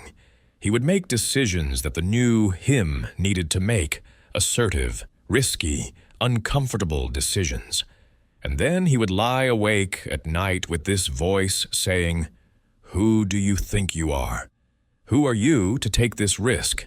This is not you. You are the reliable one. You are the safe one. You are pretending." That voice was his old identity fighting for survival. It was using every weapon it had, guilt, doubt, imposter syndrome, to pull him back to the familiar. And if James had not understood what was happening, it might have worked. He might have interpreted that voice as wisdom, rather than what it actually was, the death throes of a self that no longer served him. Understanding the identity earthquake makes it survivable. When you know that the internal resistance is not wisdom but clinging, you can hear it without obeying it. When you know that feeling like a fraud is actually a sign that you are growing into someone new, you can tolerate the feeling instead of running from it. When you know that grief is the natural response to letting go of who you were, you can grieve while still moving forward. But here is what I have learned from years of watching people transform. The resistance is not proportional to the difficulty. It is proportional to the importance. The more significant the change, the harder the identity will fight to stay the same. So, if you are feeling massive resistance right now, if everything in you is pushing back against these ideas, that might actually be a good sign. It means the change that wants to happen is significant. I want to guide you through an exercise that might be one of the most important things you do as part of this audiobook. I call it the Identity Obituary, and it is exactly what it sounds like. You are going to write a 500-word obituary for the comfortable version of yourself, the version that dies today, the version that has to die for the next version to live. Here is how to do it. Write about this comfortable self in the past tense. Here lies the person who always played it safe. Describe what they valued: security above all, certainty over possibility, the known over the unknown. Describe what they feared: failure, judgment, loss, change. Describe what they achieved: stability, predictability, a life within limits. Then describe what they missed: the business they never started, the relationship they never risked, the creative work they never shared, the adventures they never took, the person they never became. Do not rush this. Give it the weight it deserves. You are burying someone. Even if that someone is a construct, a collection of patterns, the death is real. Honor it, mourn it, and then let it go. When you are done, read it out loud, to yourself or to someone you trust. Hear the words, feel the ending, and then tear it up, or burn it if you can do so safely. The physical destruction matters. It marks the threshold, before and after, old and new, death and rebirth. I know this sounds dramatic. It is dramatic. Identity change is dramatic. Transformation is dramatic. If you are looking for comfortable, incremental, easy change, you are in the wrong audiobook. The comfort trap is not escaped through comfort. It is escaped through the willingness to be dramatically different. What part of your current identity secretly needs you to stay small? What story about yourself would have to be released for you to pursue what you actually want? What would have to die for you to actually live? These questions matter more than any strategy or technique, because the answers reveal the real barriers, not the external obstacles, not the practical challenges, the internal attachment to a version of yourself that is fundamentally incompatible with where you want to go. Now let us talk about building something new, because it is not enough to tear down the old. You have to construct something in its place. And what you are constructing is what I call anti-fragile ambition. You probably know the term fragile, something that breaks under pressure. And you probably know the term resilient, something that returns to its original state after pressure. But there is a third category that most people never consider: anti-fragile. Things that get stronger under pressure. Think about your muscles. They are not resilient. They do not just return to their original state after you stress them. They grow. They adapt. They come back stronger. Pressure does not just fail to break them. It improves them. That is anti-fragility. Your ambition can be anti-fragile too. Your drive can be built in a way that does not just survive setbacks, but actually feeds on them, where rejection becomes fuel, where failure becomes education, where pressure becomes power. How do you build anti-fragile ambition? Through deliberate exposure to resistance, through creating systems that transform obstacles into advantages, through designing your psychology to interpret struggle as signal rather than noise. Let me give you 3 anti-fragile triggers you can build into your daily life. These are structures that automatically convert difficulty into development. The first is the learning extraction. Every time something goes wrong, every time you fail or get rejected or fall short, you immediately ask and write down the answer to this question. What specifically did I learn that makes me better positioned for next time? Not what went wrong. What you learned. The subtle but crucial difference is between a victim mindset that accumulates damage and a growth mindset that accumulates lessons. Let me show you what this looks like in practice. Say you pitch a potential client and they say no. The victim response is to feel rejected, ruminate on what you did wrong, and let the experience make you more hesitant to pitch next time. The anti-fragile response is different. Within 5 minutes of the rejection, you write down 3 specific things you learned. Maybe you learned that you did not ask enough questions about their needs before presenting your solution. Maybe you learned that your pricing was not clearly communicated. Maybe you learned that this particular type of client is not a good fit for what you offer. Each of these lessons makes you better at the next pitch. The failure became fuel. The key is doing this immediately, not later, not when you feel like it, immediately. Because in the moment of failure, the lessons are fresh. Wait too long, and your brain starts editing the memory, protecting your ego, minimizing the learning in favor of the story that makes you feel better. I keep a small notebook specifically for learning extractions. Every failure, every rejection, every setback gets an entry. Date, what happened, what I learned. Over time, this notebook has become one of my most valuable possessions. It is a record of every way I got stronger through difficulty. It is proof that struggle serves a purpose. The second trigger is the difficulty dividend. At the end of each day, you identify one hard thing that happened and articulate explicitly how that hard thing made you stronger. Not how you survived it, how it improved you. This reframes daily difficulties from things to be avoided into things to be leveraged. When you are looking for the dividend, your brain starts seeing challenge differently. Here is how I practice the difficulty dividend. Before bed, I ask myself one question. What was the hardest thing about today, and how did it make me better? Some days the answer is obvious. A difficult conversation forced me to clarify my thinking. A rejected proposal taught me something about my market. A physical challenge expanded my capacity. Other days, the answer requires more digging.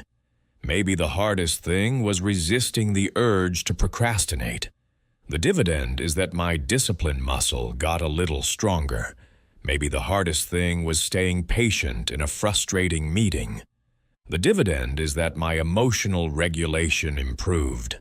The point is not that every difficulty has an obvious benefit. The point is that actively looking for the benefit changes how your brain categorizes difficulty.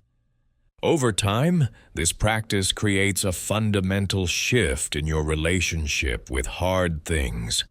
Instead of dreading difficulty, you start expecting it to be useful. Instead of avoiding challenge, you start welcoming it as a growth opportunity. Your psychology becomes anti-fragile because you have trained it to extract value from everything. The third trigger is the pressure request. Once a week, you deliberately ask for more pressure in some area of your life. More responsibility at work, a harder workout from your trainer, a more honest assessment from your mentor. You actively seek the weight that will build more muscle. This flips the relationship with difficulty from passive to active. You are not just handling what comes, you are pursuing what grows. These 3 triggers, practiced consistently, will rebuild your relationship with hardship.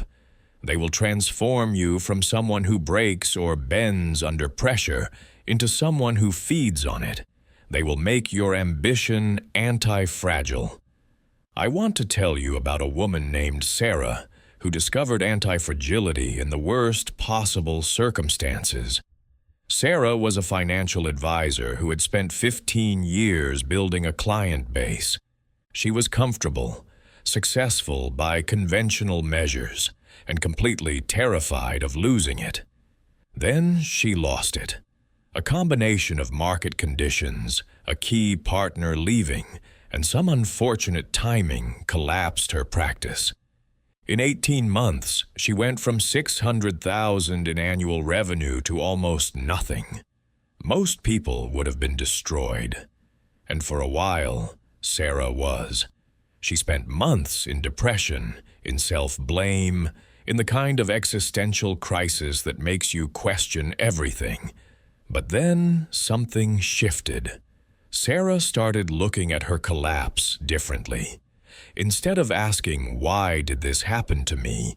she started asking, "What can I learn from this that I could not have learned any other way?" Instead of seeing her failure as proof of her inadequacy, she started seeing it as a graduate education in what not to do. The lessons were brutal, but invaluable. She had built a business too dependent on one partnership.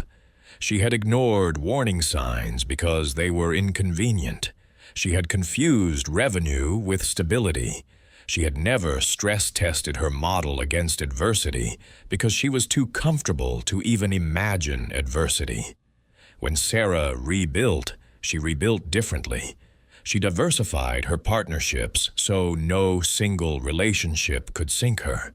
She created systems to surface warning signs early.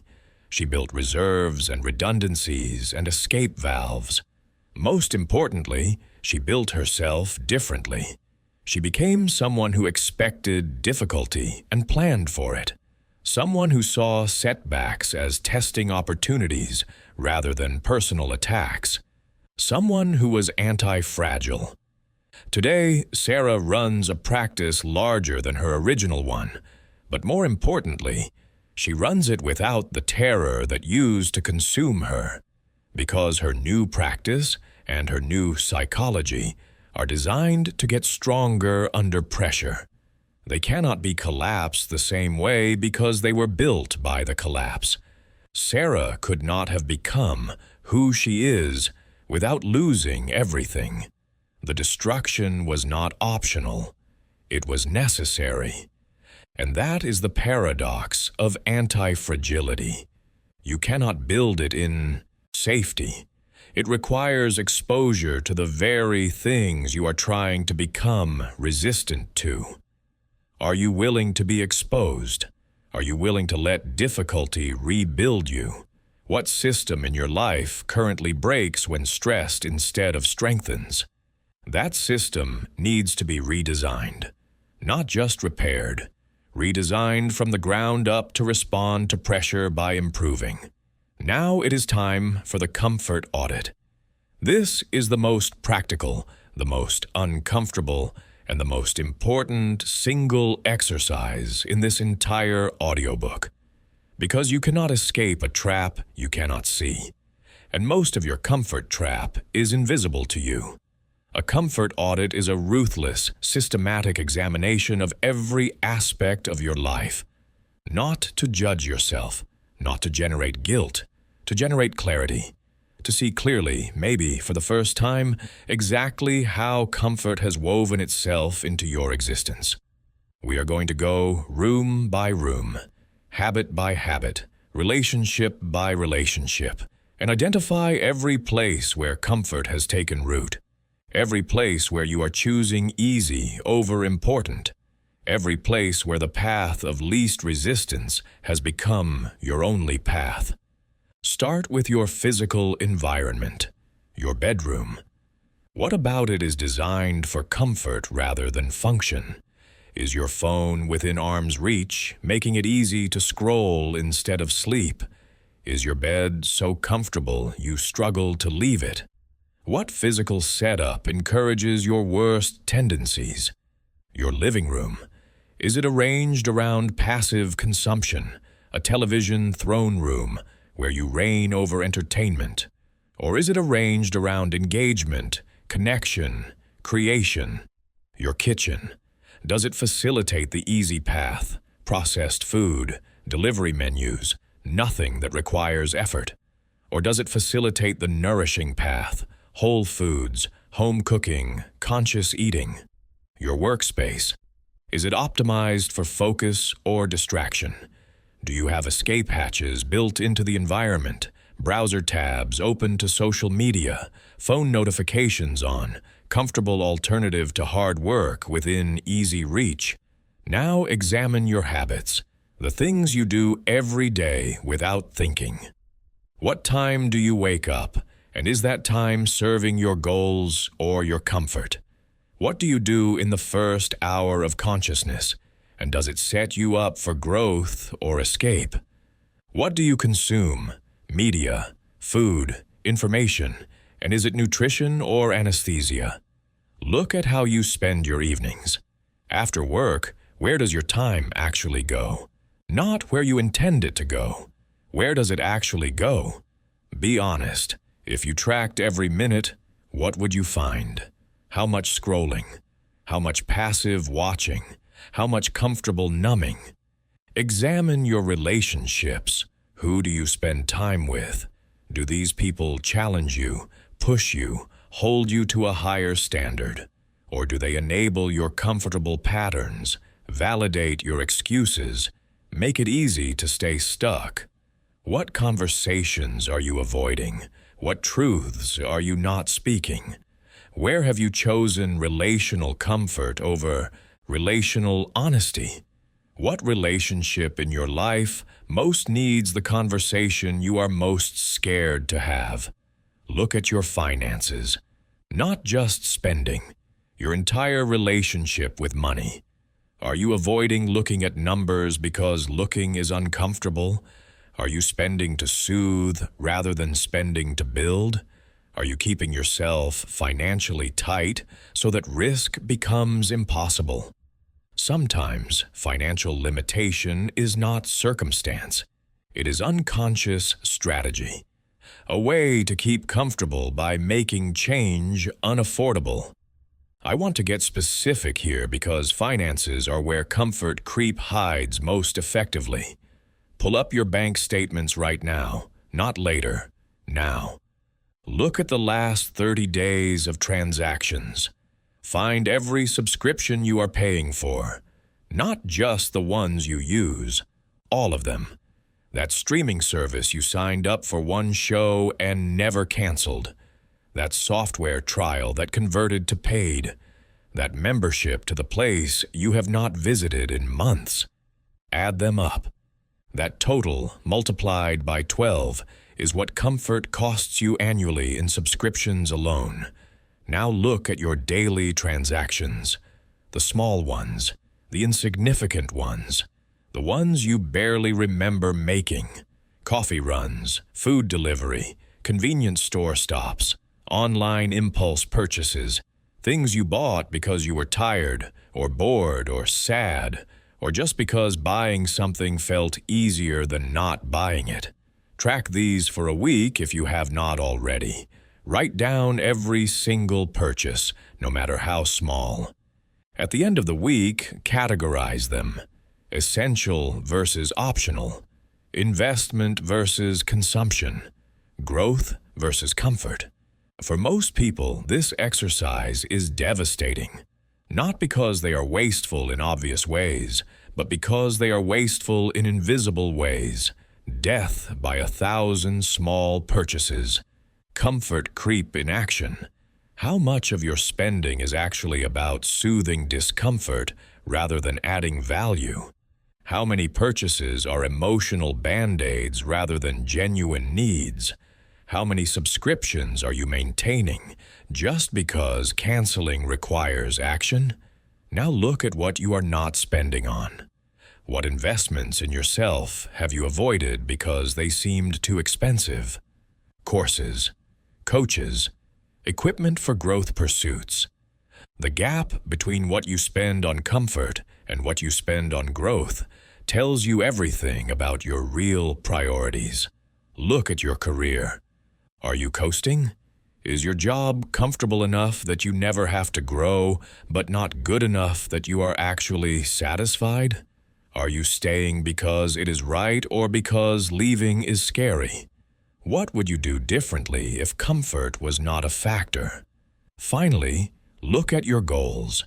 Your actual goals, if you even have them. Are they real or are they comfortable fantasies? Something you imagine but never pursue because the imagining feels good, without any of the risk of pursuing. Do you have a specific plan for your specific goals with specific timelines and specific actions? Or do you have vague intentions that let you feel aspirational without being accountable? This audit will take time. Do it properly. Do not rush through it trying to prove you do not have a comfort problem. You have a comfort problem. Everyone has a comfort problem. The question is not whether. The question is where and how much. When you are done, you will have a list. Probably a long list. Every item on that list is a specific, addressable aspect of your comfort trap. Not abstract.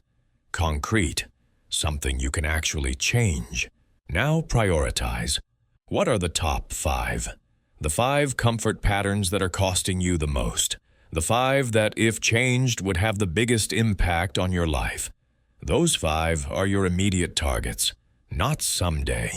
Now, not all at once, that would be setting yourself up for failure. But one at a time, systematically, deliberately, starting today. What would a stranger, someone with no attachment to your comfort, say is your most obvious comfort trap? That thing, whatever just came to mind, is probably where you should start. Now we arrive at manufactured urgency, because one of the strange features of modern life is that true necessity has largely disappeared. For most people listening to this, survival is not in question. There is no predator at the door, no famine approaching, no immediate threat demanding action. In one sense, this is wonderful. We live in an era of unprecedented safety and abundance. But in another sense, it is devastating, because human beings evolved to grow under pressure. We need resistance to develop. We need stakes to focus. We need consequences to motivate. When external urgency disappears, internal urgency has to be manufactured. You have to create stakes that are not there naturally. You have to engineer consequences that life is not providing. You have to hack your own psychology to produce the pressure that produces excellence. This is not cheating. This is adapting. The same brain that responded to predators can respond to deadlines. The same psychology that feared exile can fear public failure. You just have to set up the game correctly. Here are methods for manufacturing urgency that actually works. The first is public commitment. When you announce a goal publicly, you change the stakes. Now, failure is not just private disappointment. It is public embarrassment. Your reputation is on the line. Your word is on the line. And for social creatures like humans, that matters enormously. Tell people what you are going to do. Post it online. Tell your family, your friends, your colleagues. Make it so that not doing the thing would require explanation, would require admitting you did not follow through. This social pressure is not weakness, it is leverage. Use it. The second method is financial stakes. Put money on your goals. Real money. Enough that losing it would hurt. You can do this through formal commitment contracts. There are apps and websites specifically designed for this. Or you can do it informally by giving money to a friend with instructions to donate it to a cause you hate if you do not follow through. When I was building my first business, I gave $10,000 to a friend. That was a huge amount of money for me at the time. His instructions were clear. If I did not launch by a specific date, he was to donate the money to a political campaign I despised. That was not motivation. That was fuel. Every time I wanted to procrastinate, I thought about where that money would go. And I got back to work. Let me tell you exactly how this worked in practice.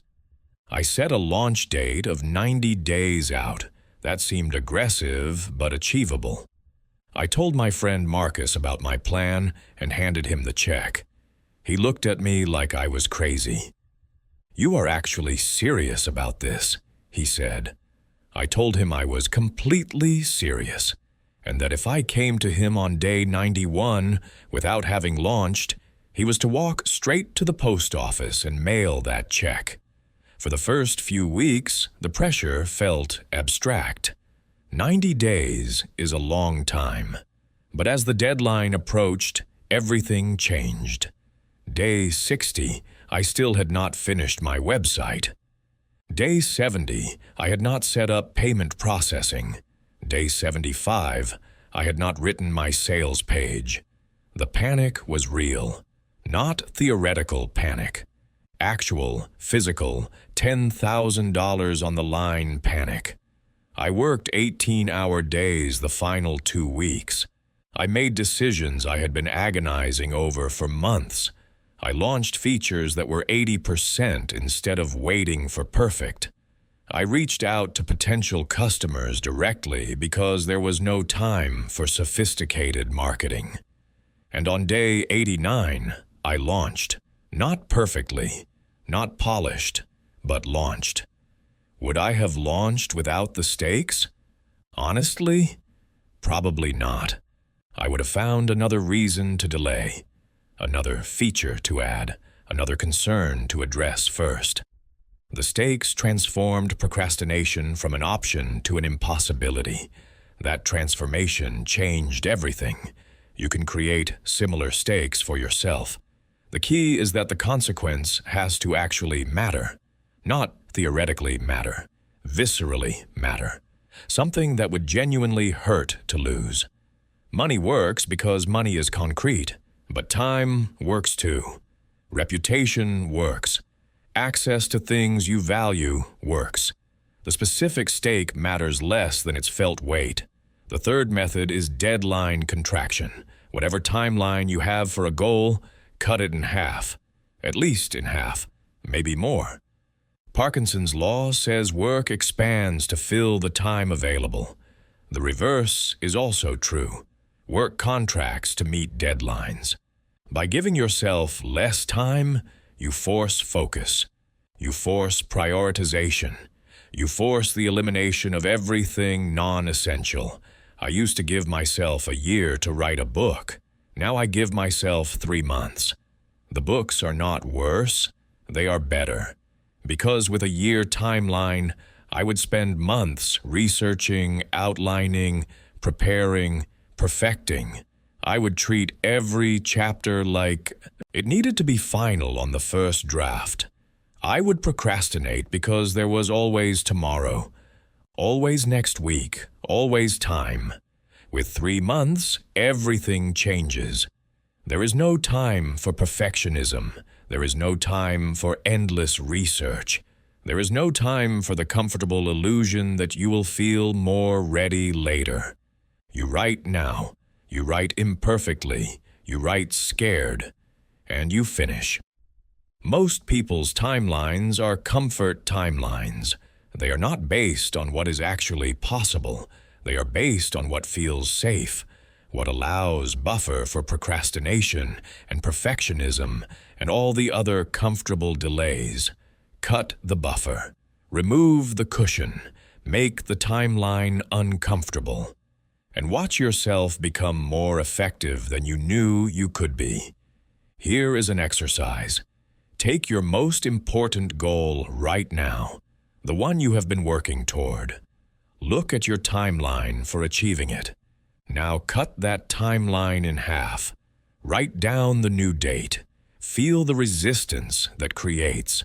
That resistance is comfort fighting for its life. That resistance is the part of you that wants the safety of unlimited time. Now ask yourself, honestly, if you absolutely had to meet the contracted deadline, what would you do differently? What would you stop doing? What would you start doing? What decisions would you make immediately that you have been postponing? Whatever answers come up, those are probably the things you should be doing anyway. The contracted timeline just revealed what the comfortable timeline was hiding. The fourth method is accountability partnerships. Find someone pursuing a similar goal.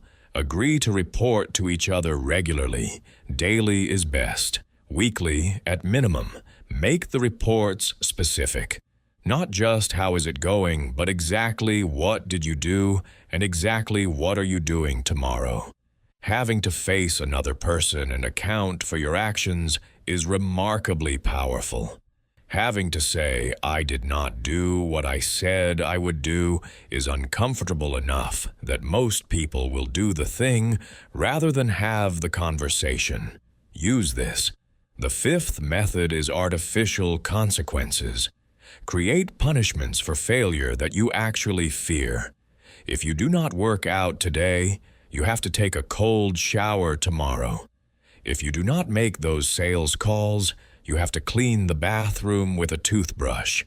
If you do not write those pages, you have to wake up an hour earlier all week. It sounds almost silly, but artificial consequences can be as motivating as real ones if you take them seriously. The key is choosing consequences uncomfortable enough to drive behavior, but not so severe you will not actually follow through. What would you accomplish if failure meant real consequences, not imaginary future consequences, real, immediate, felt consequences? Would you find more time, more focus, more discipline? Of course you would. And you can have all of that. You just have to be willing to manufacture the stakes that life is not providing. Now we arrive at the final chapter, the discomfort lifestyle. Because everything we have discussed is useless if it does not become permanent. And permanence requires not just behavior change, but environment change. You have to build a life that structurally resists comfort creep. A life where the default path leads to growth rather than stagnation.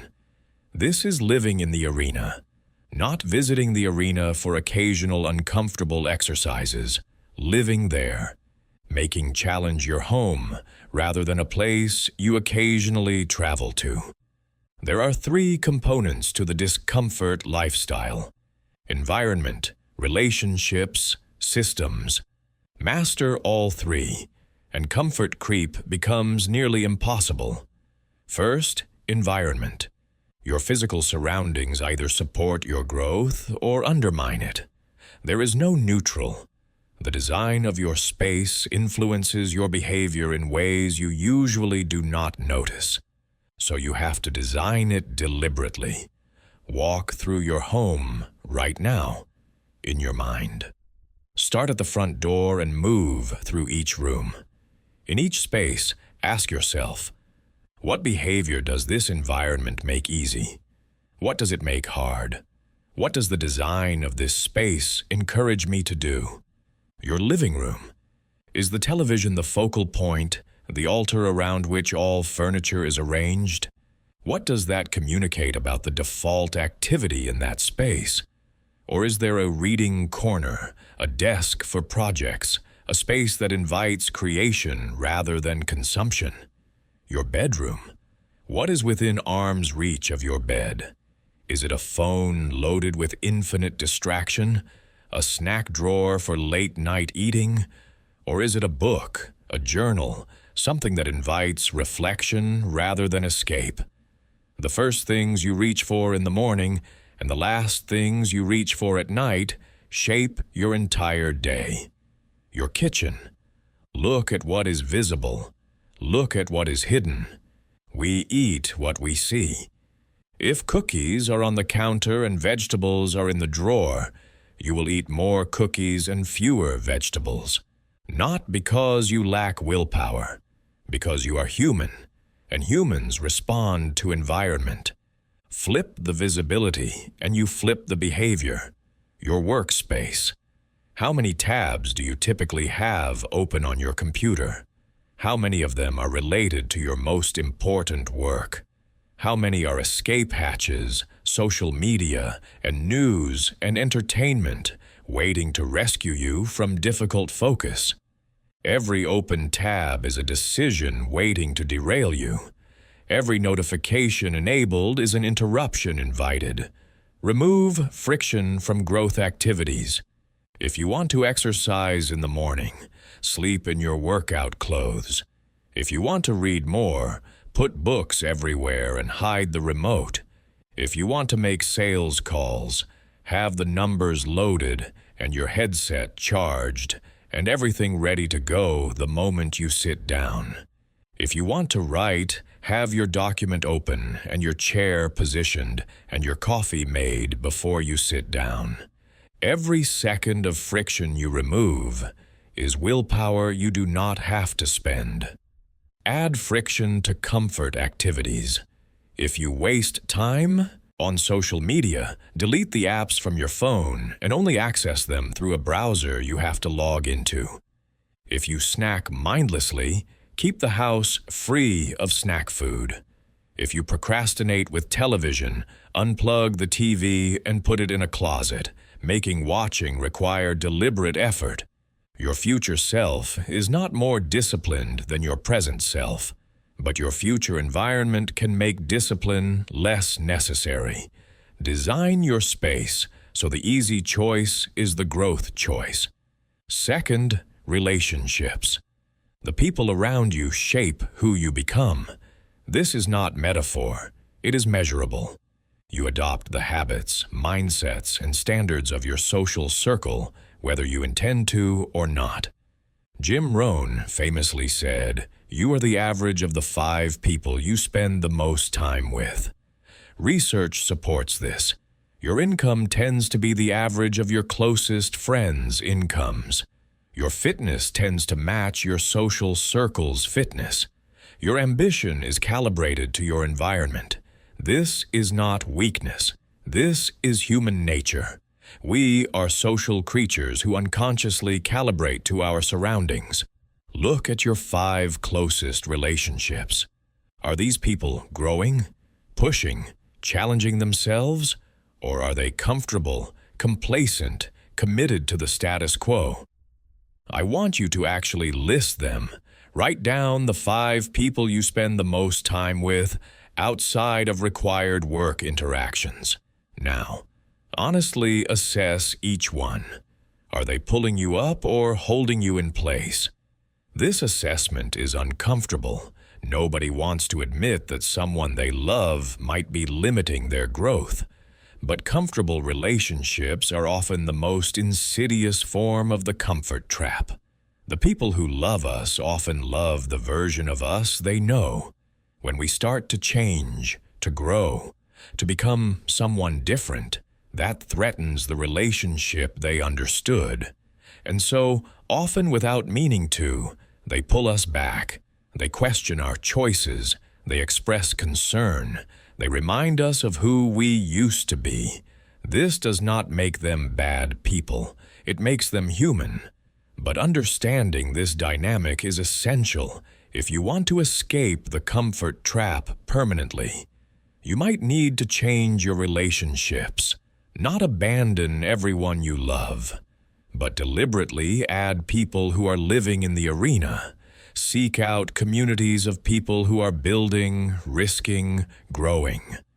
Join masterminds or groups where the default expectation is progress. Spend more time with people who make you uncomfortable by comparison, people whose existence proves that more is possible. I call these upgrade relationships, relationships that pull you up simply by existing. When you spend time with someone who is further along the path you want to walk, their standards become reference points. Their achievements become evidence of possibility. Their habits become templates for your own. You do not even have to discuss growth explicitly. Just being in their presence recalibrates what feels normal. Where do you find these people?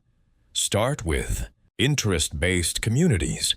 Whatever you are trying to build or become, there are groups of people already on that path. Find them. Online communities, local meetups, professional associations, coaching programs. Put yourself in rooms where you are the least accomplished person. The discomfort of being surrounded by people who are ahead of you is exactly the discomfort that will pull you forward. And have honest conversations with the people who are close to you about what you are doing and why. Not everyone will understand, not everyone will support you, but the relationships worth keeping will survive the conversation. And the relationships that cannot survive are relationships built on keeping you small. Third, systems. Random effort produces random results. Consistent systems produce consistent growth. You need structures that automate the difficult and remove the decision fatigue that leads to comfortable defaults. The problem with relying on motivation is that motivation fluctuates. Some days you wake up ready to conquer the world. Other days you wake up wanting to hide under the covers. If your growth depends on feeling motivated, you will grow inconsistently at best. More likely, you will not grow at all because the comfortable option is always available and motivation always eventually fades. Systems remove motivation from the equation. A system is a structure that produces outcomes regardless of how you feel. It is a machine that runs whether you are inspired or depleted. Building the right systems is the difference between people who achieve consistently and people who achieve occasionally. Design a morning routine that starts you in growth mode before your brain is awake enough to resist. This is crucial. The first decisions of your day set the trajectory for everything that follows. If you start with comfort, scrolling, snacking, avoiding, you create momentum toward more comfort. If you start with growth, movement, learning, creating, you create momentum toward more growth. My morning system looks like this. Alarm goes off at 5:30. No snooze. I put the alarm across the room so I have to physically get up to turn it off. Once I am up, I do not allow myself to touch my phone for anything other than turning off the alarm. I drink a full glass of water, do 10 minutes of stretching, and then 20 minutes of reading something challenging. Only after that sequence do I look at email or messages or anything that responds to other people's priorities rather than my own. The specific activities matter less than the structure. What matters is that the first hour of your day should be aggressively uncomfortable. Movement, learning, creating, connecting, not scrolling, snacking, avoiding, or consuming. Design a sequence that works for your life and then make it non-negotiable. Design weekly reviews where you assess what you actually did against what you intended. Not to beat yourself up, to notice patterns. Where do you consistently fall short? What triggers your retreat to comfort? What could you change about the system to change the outcome? Design monthly challenges that push a specific capacity. 1 month is networking. 1 month is fitness. 1 month is creative output. Each month you are deliberately expanding in some direction. This builds the habit of growth itself. Growing becomes who you are, rather than what you occasionally do. Design quarterly resets where you audit everything: relationships, habits, environment, finances, goals. What has drifted? Where has comfort crept? What needs to be pruned or restructured? Without regular resets, entropy wins. The comfortable always reasserts itself unless you actively resist it. Let me give you a template for these quarterly resets. Every 90 days, you block out half a day, not for working, for examining.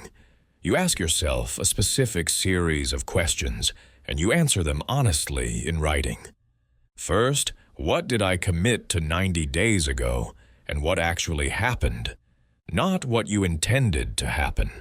What actually happened. The gap between intention and reality reveals where your systems are failing. Second, where did comfort creep in? What new subscriptions, habits, or patterns emerged that drain rather than build? What slipped back toward the familiar when you were not paying attention? Third, what conversations am I avoiding? What truths am I not speaking?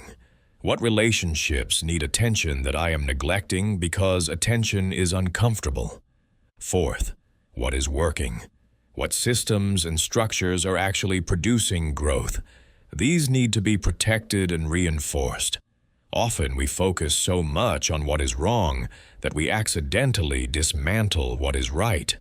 Fifth, what is the one thing that would most change my trajectory if I actually did it? Not the 10 things. The one thing, the thing that you probably already know but have been avoiding because it is scary or hard or uncertain. Sixth, what do I need to let go of?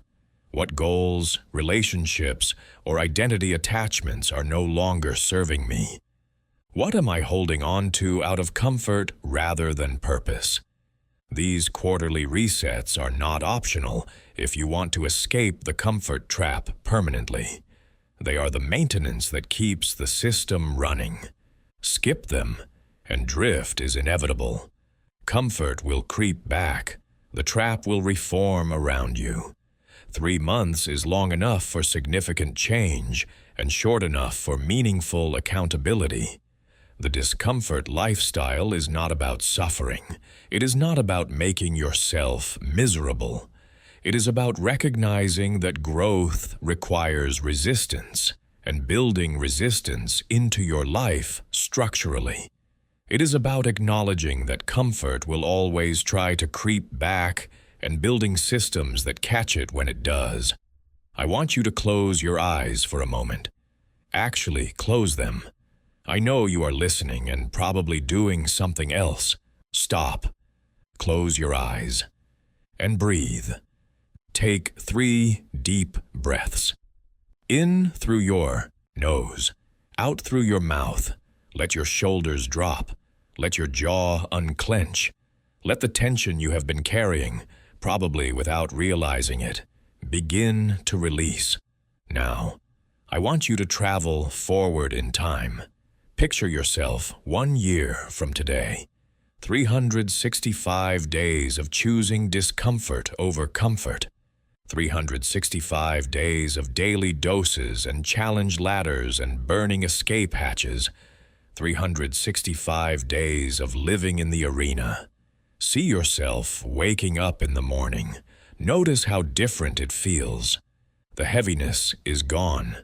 That weight that used to pin you to the bed, that resistance to facing the day, it has dissolved. You wake up with purpose, with momentum, with the knowledge that you are building something real. See yourself moving through your morning routine. The discipline is not forced anymore. It is just who you are. Exercise is not a battle. It is a celebration. Focus is not elusive. It is your default state. You have become someone who does hard things habitually, automatically, without the internal negotiation that used to consume so much energy. What does that person look like? Really see them. Not a fantasy version, the realistic version. The version that has been forged by a year of voluntary difficulty. See the body that year of physical challenge built. Notice the posture, the energy, the vitality that comes from treating your body like the vehicle for your mission rather than a comfort-seeking machine. See the relationships that year of honest vulnerability created. Notice the depth of connection. The people around you are different now, or maybe they are the same people, but the relationships have transformed. They have transformed because you showed up differently, because you said the hard things, because you asked for what you needed, because you stopped hiding behind comfortable distance. See the bank account that year of financial discipline grew. See the business or the career or the creative work that year of showing up produced. See the external results that reflect the internal transformation. Feel how that person carries themselves, the quiet confidence that comes not from arrogance, but from evidence. You have proven to yourself that you can do hard things. You have accumulated a year of data that says you are someone who faces difficulty and wins. That evidence changes how you walk through the world. Now notice something important. That person is not a fantasy. That person is not someone else. That person is you, just you after a year of choosing differently. You after a year of refusing the comfortable. You after a year of saying yes to the terrifying, the uncertain, the alive. The gap between who you are right now and who you just saw is not talent. It is not luck. It is not circumstance. It is choice. It is 365 days of choices. Small choices that seem insignificant but compound into completely different lives. Now, open your eyes. The gap between who you are and who you just saw is not talent. It is not luck. It is not circumstance. It is choice. Choice after choice after choice. Small choices that seem insignificant but compound into completely different lives. You came to this audiobook protecting a life you did not even want, defending comfort you did not even enjoy, fighting to preserve a version of yourself that was slowly suffocating who you could become. The person who started this audiobook was comfortable. The person finishing it should be dangerous, not dangerous to others, dangerous to your own excuses, dangerous to your own limitations, dangerous to every voice, internal and external, that tells you to stay small and safe and stuck. You are no longer someone who avoids discomfort, or at least you do not have to be. From this moment forward, you can be someone who uses discomfort, who seeks it, who feeds on it, who knows that every uncomfortable moment is a rep that builds the muscle of capability. A year from now, you will look back at this moment. You will remember hearing these words, and either you will look back as someone who finally made the change, who finally escaped the trap, who finally became who they always could have been, or you will look back as someone who felt inspired for a few hours and then went back to the comfortable. That choice is not made in some dramatic future moment. That choice is made right now, in what you do when this audiobook ends, in whether you do the exercises or skip them, in whether you start the audit or avoid it, in whether you face the questions or dismiss them. The cage door is open. It was never locked. The bars were never bars. They were habits, patterns, stories you told yourself about who you were and what you could have. Comfort is calling you back right now. You can feel it. The pull to dismiss this as motivation that will not last. The voice saying this is extreme and you do not need to change that much. The comfortable defense mechanisms activating to protect the comfortable life they have built. Let them speak. Let them have their say. And then choose anyway, not because you feel ready. You will never feel ready. Not because you are certain. Certainty is a lie comfort tells. Not because it is easy. It will not be easy. It will be the hardest thing you do. Choose because the alternative is worse. Choose because comfortable death is still death. Choose because you came here for something, and that something is waiting, and the only thing standing between you and it is your willingness to be uncomfortable. The life you want is real. The person you could become is real.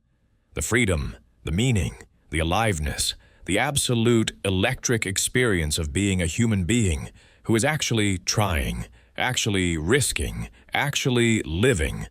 All of it is real, and all of it is available, but it is not available in the comfort zone. It never was. It never will be. Everything you want is on the other side of everything you have been avoiding. I want you to think about the moments in your life when you felt most alive. Not the comfortable moments, the challenging ones, the times when you were stretched beyond what you thought you could handle, the moments when you were scared but did it anyway, the experiences that pushed you to your edges and showed you that your edges were further than you believed. Those moments are not accidents that happen to you. They are experiences you can create. You can deliberately design a life that produces more of those moments. You can choose to live in the arena where aliveness is the default rather than the exception. This audiobook is ending, but your work is beginning. You have the understanding now. You know how the comfort trap operates. You know about the thermostat effect and comfort creep and escape hatches. You know about manufactured urgency and anti-fragile triggers and the discomfort lifestyle. Knowledge is not the obstacle anymore. The obstacle is action. The obstacle is whether you will do anything differently tomorrow than you did yesterday. The obstacle is whether this will be another audiobook that made you feel something for a few hours and then faded into the background noise of your comfortable life. I cannot make that choice for you. Nobody can. The cage door is open, but you have to walk through it yourself. The comfort trap has an exit, but only you can take it. What are you going to do? Your old life is waiting. It will always be waiting. Comfort never gives up. It will always offer the soft return, the easy path back to the warm, familiar prison. But so is everything you have ever wanted. Also, waiting. On the other side of the fear, on the other side of the discomfort, on the other side of this moment when you decide what kind of life you are going to live, safe or alive, comfortable or free, stuck or moving. The choice has always been yours. The cage door has always been open. You have always had the power to walk through it. The only question now, the only question that has ever really mattered, is whether you will use that power. Whether you will choose the discomfort that leads to growth or the comfort that leads to decay. Whether you will live in the arena or watch from the stands.